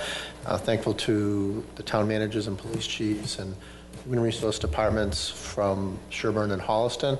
We're looking forward to bringing Sergeant O'Neill forward to introduce you to our new clinician. And just want to thank you for what's the timing on that? That's exciting. The person has been selected, and the formal announcement has not gone out, so I don't want to say the name. No. Yeah. But we're very excited, and we have a prior working relationship with that individual. So we're very excited. The intention is to grow the program.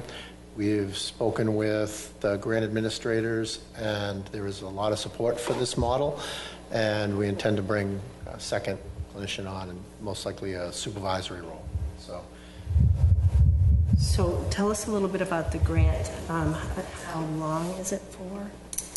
I don't know the particulars of the grant. I don't want to call Mr. Kamala for writing the grant. I was not involved in. It's continual funding. It's very well supported. The pockets are deep. It isn't going anywhere. It's not something where I have any concern that money will dry up. Correct. We've been assured that this funding will do you have more details on how it comes about?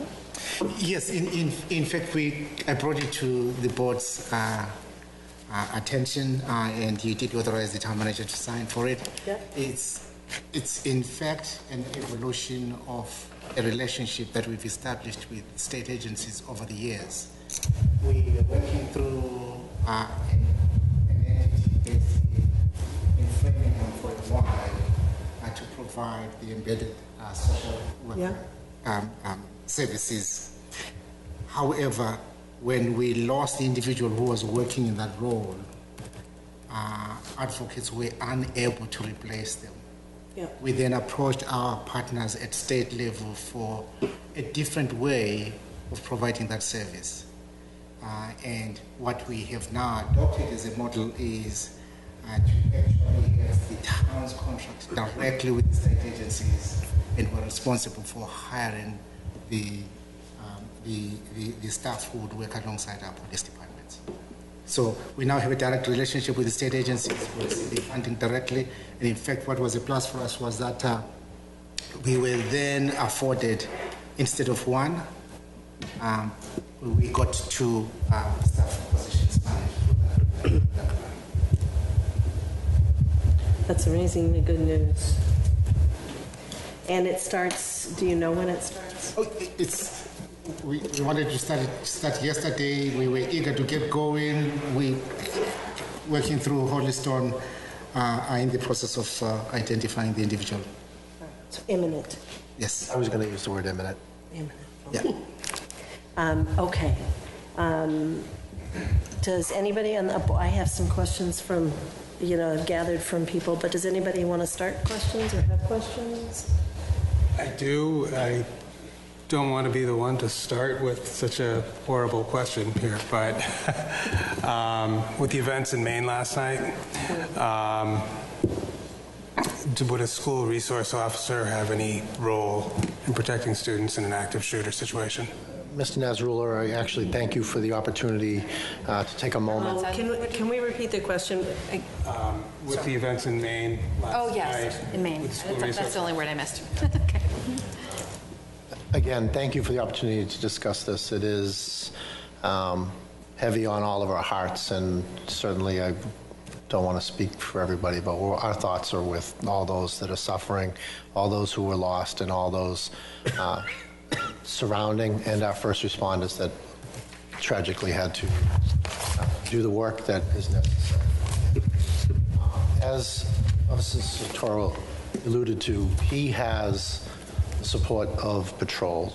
I spoke a little bit about all we do to get ready just for the start of school with education, traffic management. We're in the parking lots looking at the flow of traffic. But for the community to know that behind Officer Santoro and every officer here are layers and layers and layers of response. Our officers are very highly trained. They will not hesitate. They will not flinch. They will go in and address any active threat in the moment. Hard stop, no discussion. That being said, if you were to look at response, if you picture concentric circles, within moments we're going to have responding units from within town to any event that raises that alarm. Outside communities are going to begin to respond. State police has critical response teams. State police has, this is part of a patrol district of the state police. We have partnerships with what's called a Law Enforcement Council. Ours is the Central Mass Law Enforcement Council, and they train on diverse things, and one of them is active shooter response. Our officers are trained in active shooter response and are actively training in it. We're working with the fire department to develop a co-response to move medical resources into what's called the warm zone so that we can develop a safe zone. It's still warm, the threat is still present, but we can bring the fire teams in, the medics in to begin giving care. We have educated the school district. Sergeant Van Ralten spoke to everybody in the school district about what that might look like and tried to educate them on how they can safeguard themselves and the students. So the opportunity to share with the community that we work and think about, unfortunately, those things every day, and we plan for it and we invest in doing everything we can to create the safest environment for everybody in town, whether it's in a business or in a school. The training and depth of our resources is deep. Thank you. I do want to follow that up with more commentary, lighter commentary, as to how successful the School Resource Officer Program has been. I know that both my kids went through the Hopkinton Public Schools and developed a strong relationship with Officer Powers at the time, and that relationship continues. And it's wonderful to see how they embrace the police. Well, I would thank you for your feedback and thank all of you for the work you do. Just a few questions, but before I start, I want to thank Officer Santoro for the service. It's great to hear from everyone. Obviously, there's a tremendous work and effort that goes in, and I appreciate all the work that you put in, and other officers as well in this program. And thank you all for coming. I have two questions. One is regarding the record keeping of the information about incidents and students. Obviously, it's very private and has to be confidential and also compliant with the FARPA, I believe, or record keeping regulation. Can you walk us through how do you handle that and what is the current process? Absolutely, that's a fantastic question because in the spirit of doing no harm, we don't want any of our sensitive information to get out. So beginning at that level, there's structure that the district team could speak to about what information can be shared. Our memorandum of understanding speaks to what information can be shared, and that's also enumerated in statute. So, for instance, if Officer Santoro learns that a student is has a particular gang orientation, or is from a certain neighborhood, or someone's immigration status, he's prohibited from sharing that with us. Our information sharing is flexible enough, whereas if it's a matter of safety or urgency for safety, that can be given, but there's actually an enumerated list of people who can be shared, that information can be shared with. I think there's 5 people in the memorandum that can be shared that type of information, and it's like superintendent, police chief, very high-level people can be exposed to that personally protected information. Within our department, anything related to a juvenile or person with a handicap is automatically flagged as to be held back, and that's just in the software, based on the date of birth or designation as somebody with a disability. So that goes through a flow, as well as every incident that gets released in our police log is eyes on and reviewed before it is released. Any request for public information, the standard ones we deal with in my office, and Mr. Kamala always affords us the opportunity to run it by legal counsel if necessary. So we truly value the trust given us as the information keepers, and we do everything we can to safeguard and protect that. Thank you. That's very reassuring. Appreciate that. Another question I had was on the training programs and also an ask training program that you have, and you mentioned about diversity, and I'm happy to hear. Certainly, we are promoting diversity, and our community has grown and become more and more diverse. Maybe there's an opportunity to add a diversity training in the training programs. I don't see it today. I'm sure there are other training that's happening, but just a suggestion. And also, I couldn't help notice you have a basic training on understanding the teen brain. Is that publicly available? That's straight out of the curriculum. Thank you again. This is great. Thank you. I once took a class with an adjustment counselor up at the high school. She goes, Mrs. Kramer, I don't even know you. Do you have a teenager here? I said, no, but I have one coming. Everybody stay tuned, right? And he is now an elementary school teacher and is doing us all proud, but, you know, it wasn't a sure thing. Okay. Amy, do you have any? Most of them were answered by the presentation, so I appreciate that. I do have a couple that I still have questions on. So the first one is, I understand that if it's just a discipline issue at school or a violation of the code of conduct, that would be handled by the school administration. But sometimes there could be actual crimes committed at school, so where's the role there? And would the same student resource officer deal with the actual reporting of the crime of the students, or then does that get forwarded to a different third party in the police that doesn't have the relationship with the student? Sure. I think best way for us to respond to that is I'll give you the overview of it, and then I'm going to put Officer Santoro on the hot seat. So overarching, the mission of all of us is to avoid any criminal charges against a child. That's based in our belief structure, and it's based in law. And the school has restorative justice measures that allows them to deal with even crimes ahead of any criminal charges.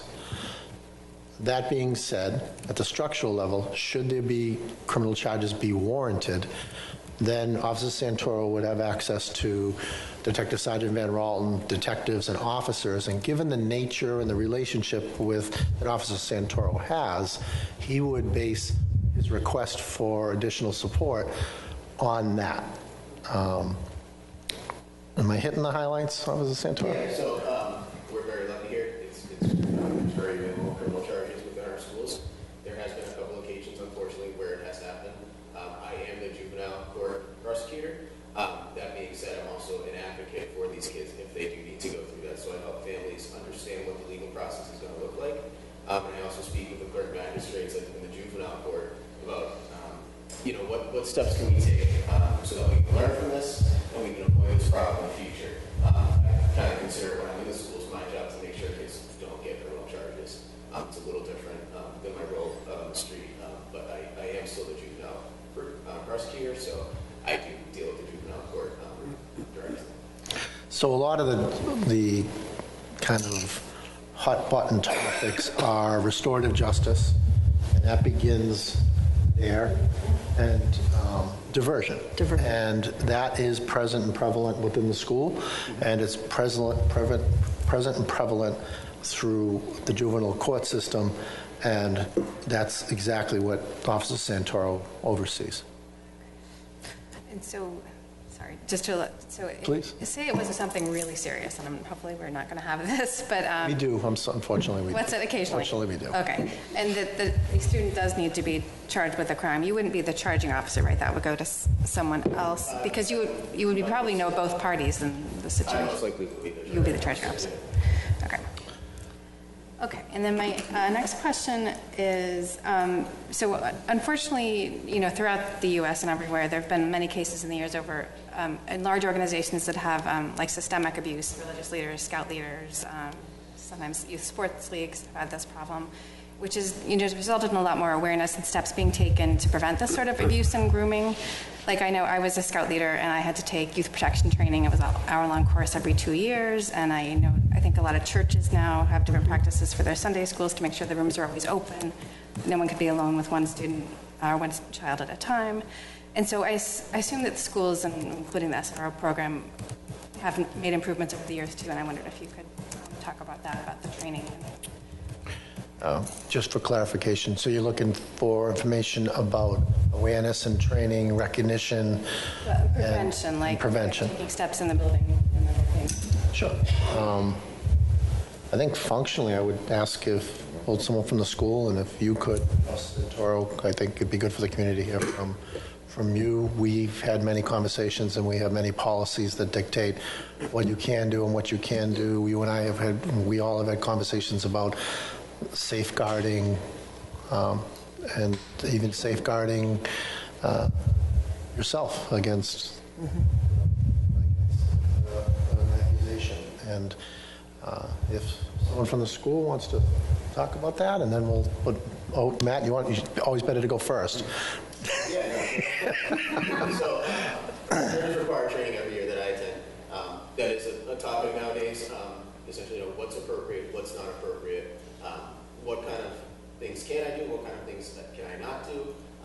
And on a personal level, I'm very serious about that. I also have to protect myself in some ways. So it's pretty clear in my mind, and I think most school resource officers mind what's appropriate and what's not. If it's something you're questioning might not be appropriate, then it's probably not appropriate. So yeah, I think we've been able to build trust with the students. I want them to be able to come with me and talk with me about something personal that's going on at home or at school. But there's a very fine line, and we know what that line is. And that's part of your periodic retraining that you do too. What's that? It's part of your periodic retraining that you do. Your That's always a topic. Can I jump in? Yep. Do we have, so I did the same trainings that you've done, Amy, for the Scouts, and I've done them for my church and so forth, and it is all about protecting kids first, but also about protecting ourselves as well. But these are very distinct, codified policies. Do we have policies and operating procedures and guidelines that are really clear about not just understanding what is and isn't the fine line, but what details, what is and isn't the fine line?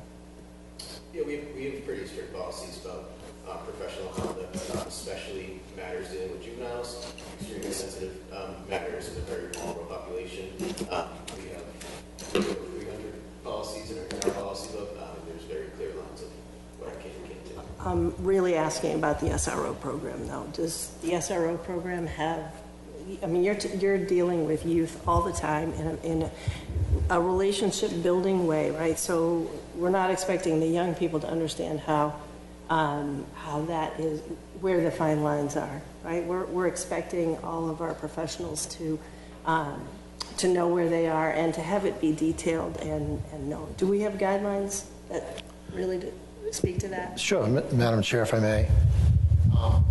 So as every one of us sits here, we sit held to a standard of, as Officer Santoro said, probably close to 400 rules and regulations and over 400 if you count rules and regulations and policies and procedures, and as well as general orders.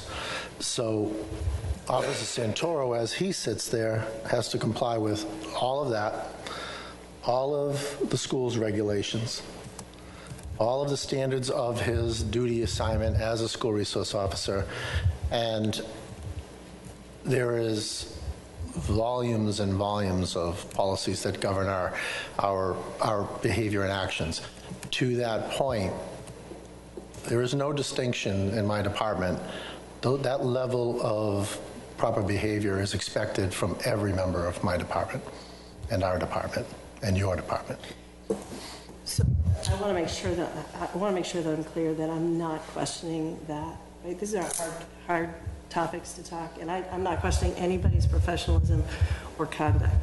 I'm asking specifically if we have guidelines and policies and standard operating procedures for our SRO officers, not you, Officer Santoro, anybody who's serving in that position, that direct how they can specifically interact with students.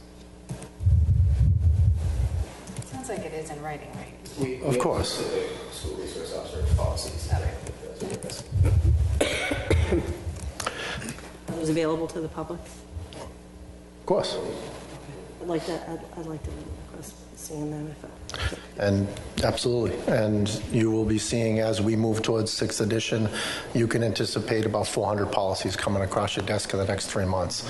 So I can't wait for that.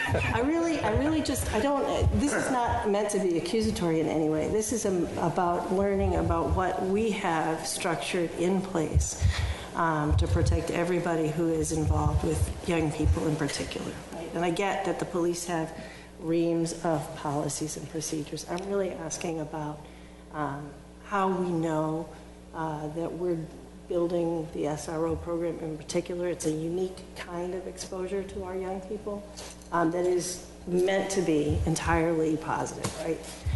But how we protect young people, especially young people who have been potentially identified as at risk, right? Who might be more susceptible to individuals who aren't following everything in. Yeah, Madam Chair, I would like to say that as the Chief of Police, I don't isolate just youth as a vulnerability. We have many marginalized and compromised people and people that are potentially victimized by abusers and by people who might do those things that you've mentioned, including grooming. And we function at a level that ensures that every member of the community is protected. And we don't write specific policies to protect a specific.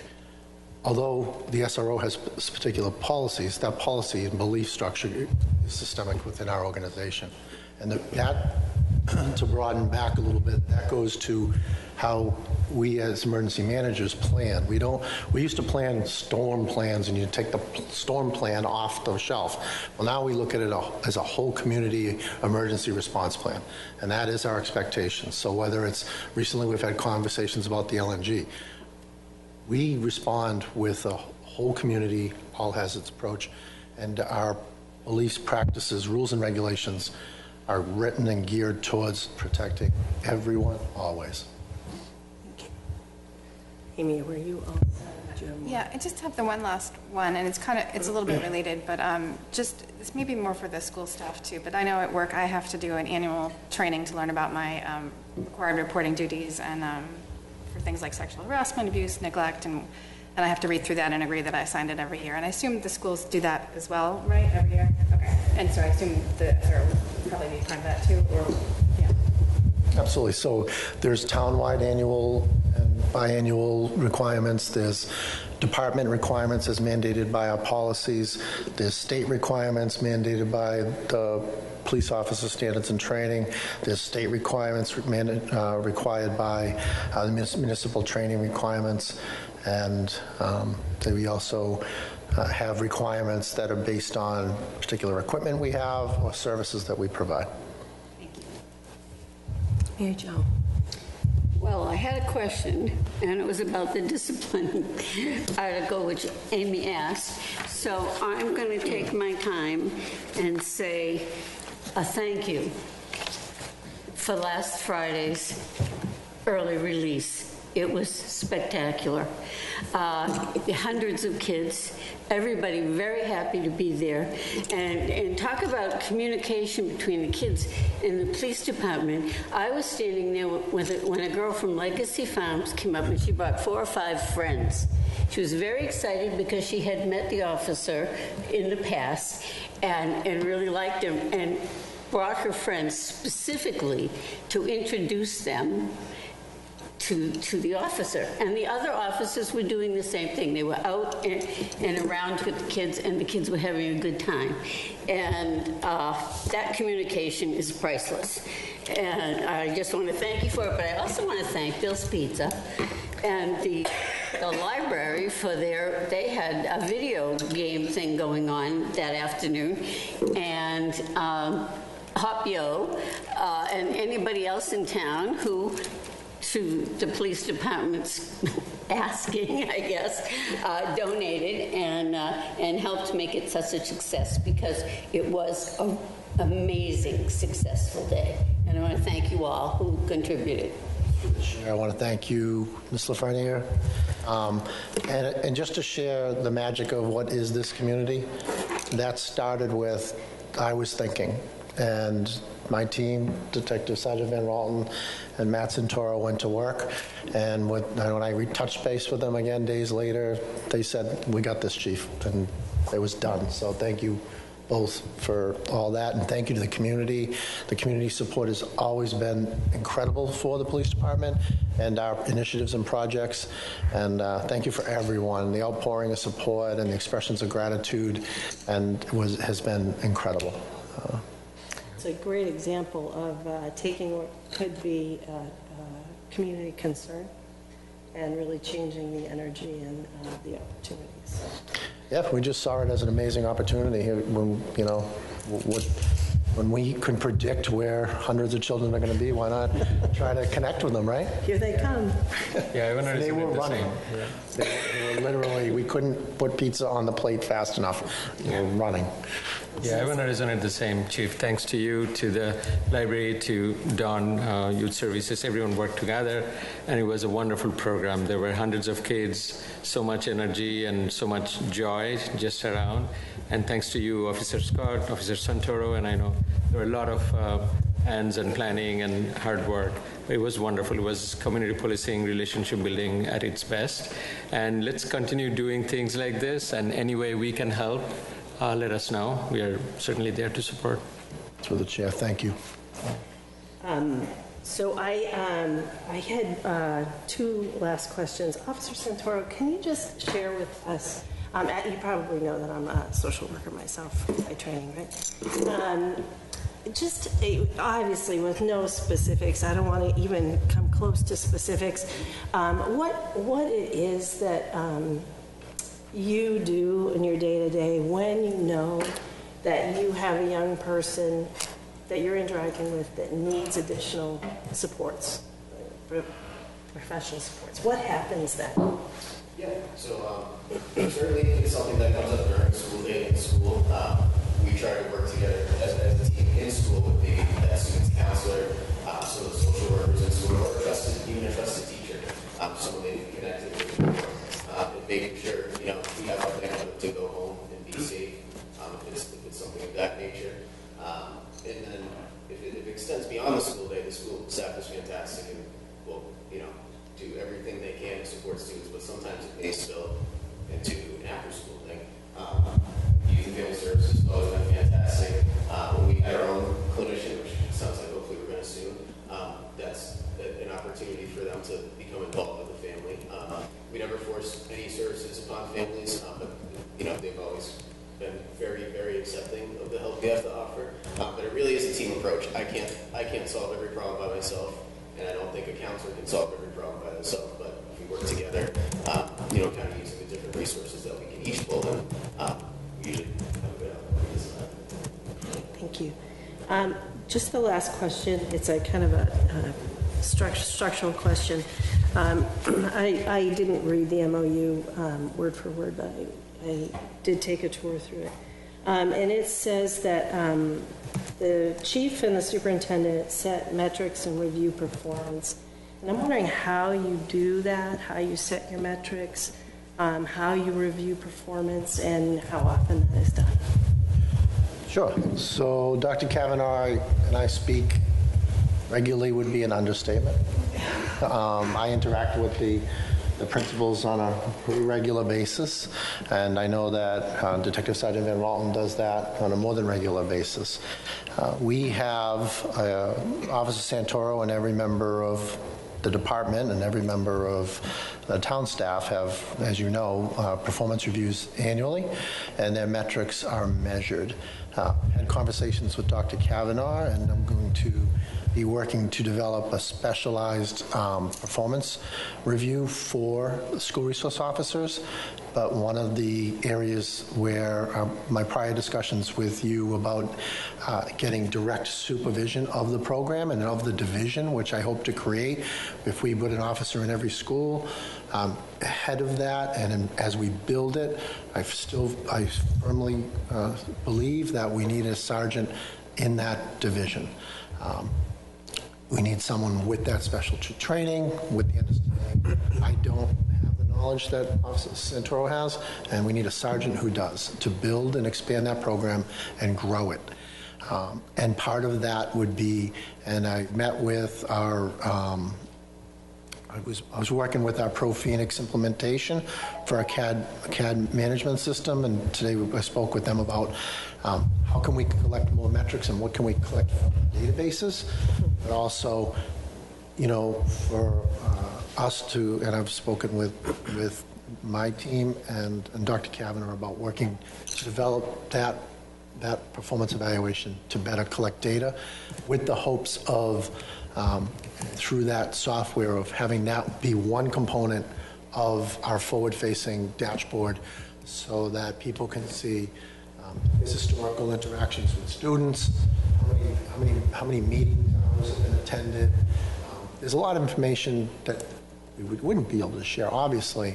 However, there's a lot of repetitive things and commitments that Officer Sotoro is committed to, like the crisis response team, the school safety team, Alice drills, educating Alice, assisting with. So there are a lot of metrics that we have, quantifying them and getting them into a performance evaluation, and then making those metrics available to the public is Great. Actually, that was on my list of questions, but because data is king, right? Data is the thing.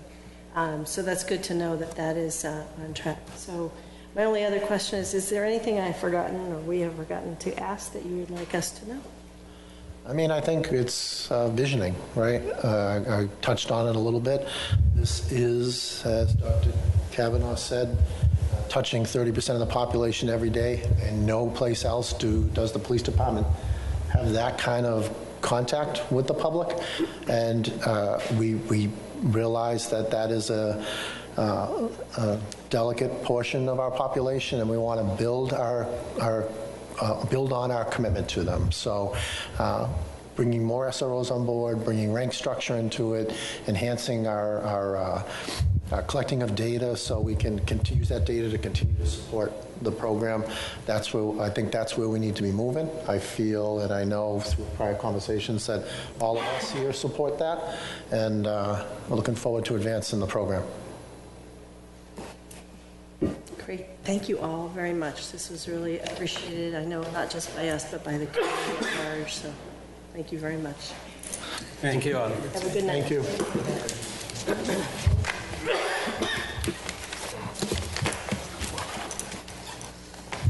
Okay.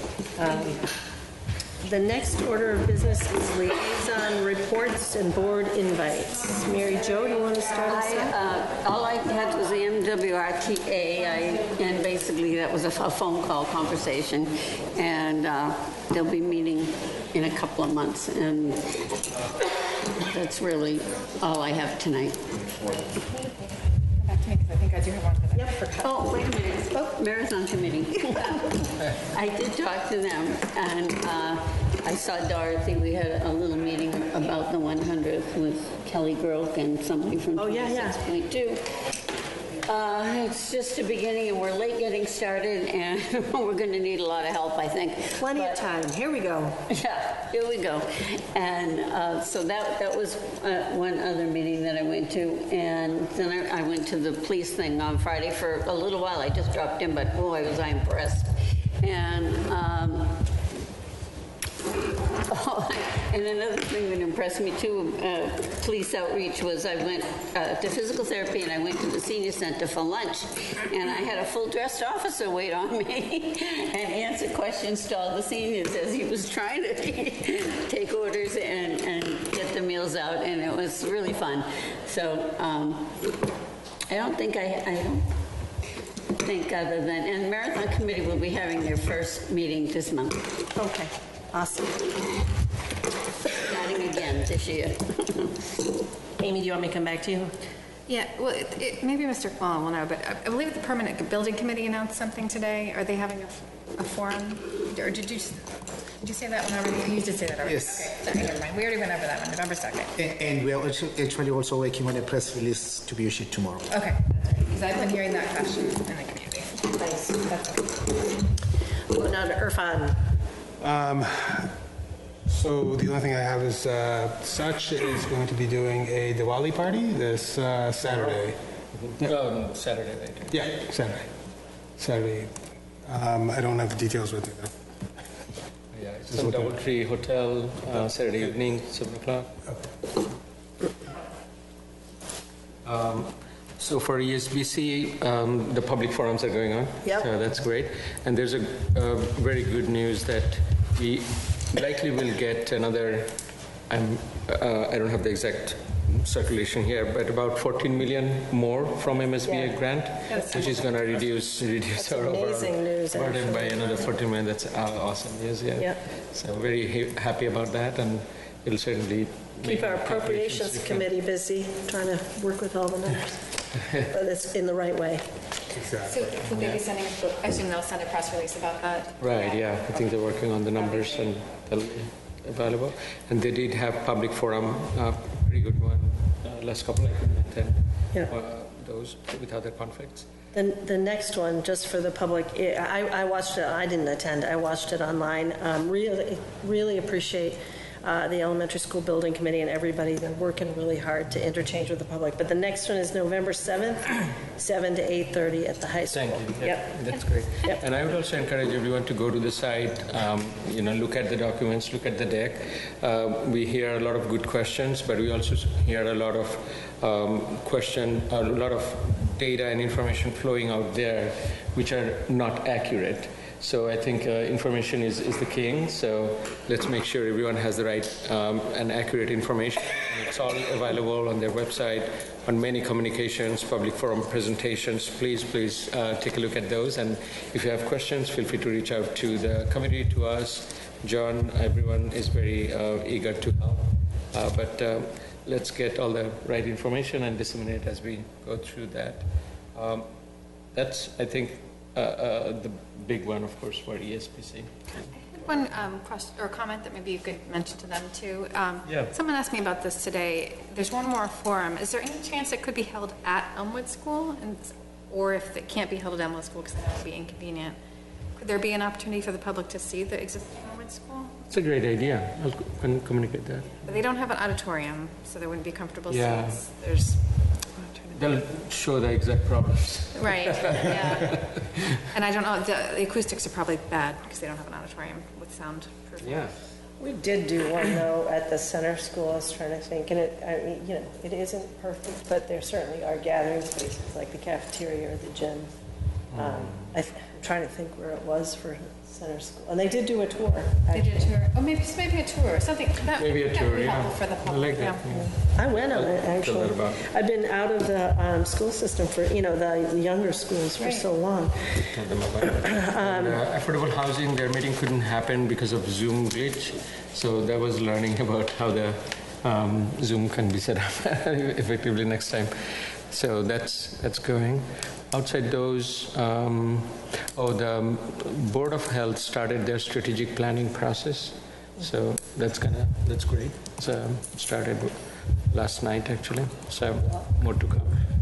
Great, thank you. Mr. Khumalo, I don't remember when is the fire chief search assessment? November 9th. November 9th, okay.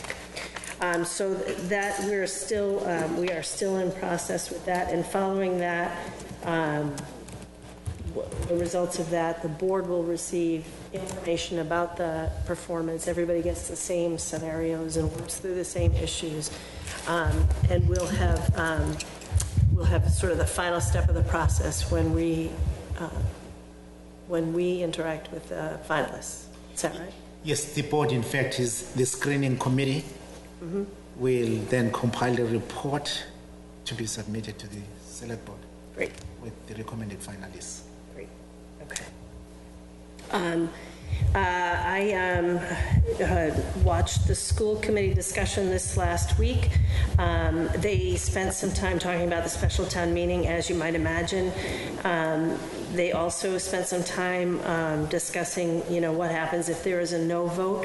So if people are interested in sort of tapping into that conversation, it is available on HCAM. The takeaway message, of course, is that that we will need to meet the needs of the growing student body, no matter what happens.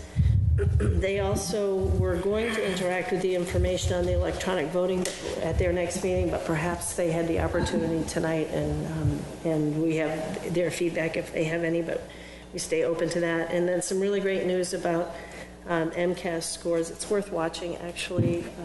Our MCAS scores have largely rebounded to pre-COVID rates. It's actually pretty amazing. Not across the board, but a really strong performance.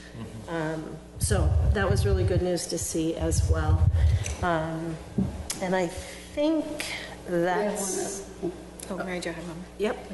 That I attended Senate President Spilka's over 55 health care seminar or group, which was at Keefe Tech, and I got my booster shot. How'd you do, by the way?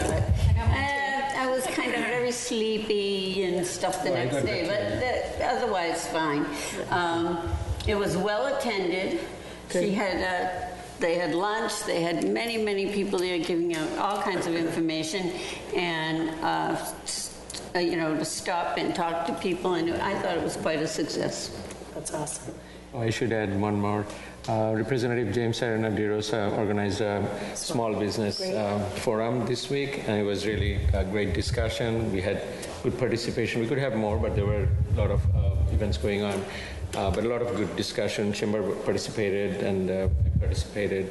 So I thought it was very insightful. We got a lot of good ideas and actions. We'll talk about those. There's going to be some recommendation or publication coming out. But thanks to the Chamber, and special thanks to James, Representative James, for organizing this. It was very timely, I thought. Yeah. Great. Thank you. And it's not really on my liaison list, but it's part of my role. I did have the occasion to speak with the chair of the Southport Select Board and just touch base on the MWRA connection. They are 100% all gung-ho, and I told them that we are also very interested in making sure we dot our I's, cross our T's, and take advantage of that opportunity as well.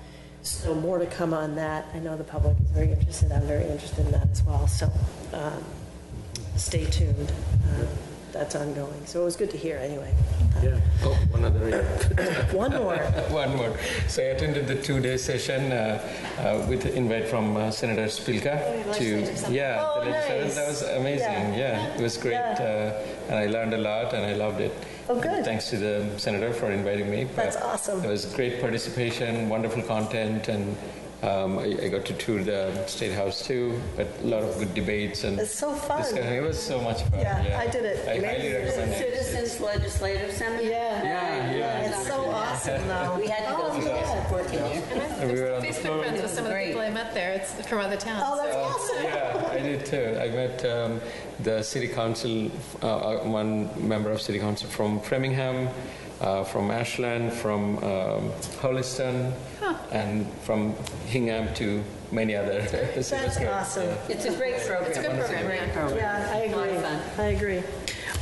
Okay, so the last item of business, I think, is future agenda items. I think we got to change the date on the clean water, but I will look at those two to try and stitch them in. Does anybody have any to add to that list? Oh, sorry. That would be great. The clean water and the economic development, and there was one for LNG. Did we talk about roping them into other action items? I can't even remember. I'm going to put it back on the list, Shadul, but I feel like we tried to, we'll make sure. Okay. That's what I'm saying. Sure. We'll make sure that's addressed. Thank you. Okay. Anybody else? Mr. Kamal, anything else? We all said thank you. You need us to stay and sign things, right? Yeah. Madam Chair, I move to adjourn today's session. Second. All those in favor signify by saying aye. Aye. Any opposed? Any abstentions? Thank you so much, everybody. Thank you.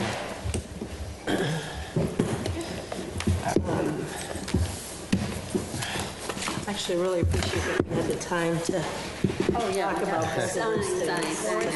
Yeah, I'm glad it was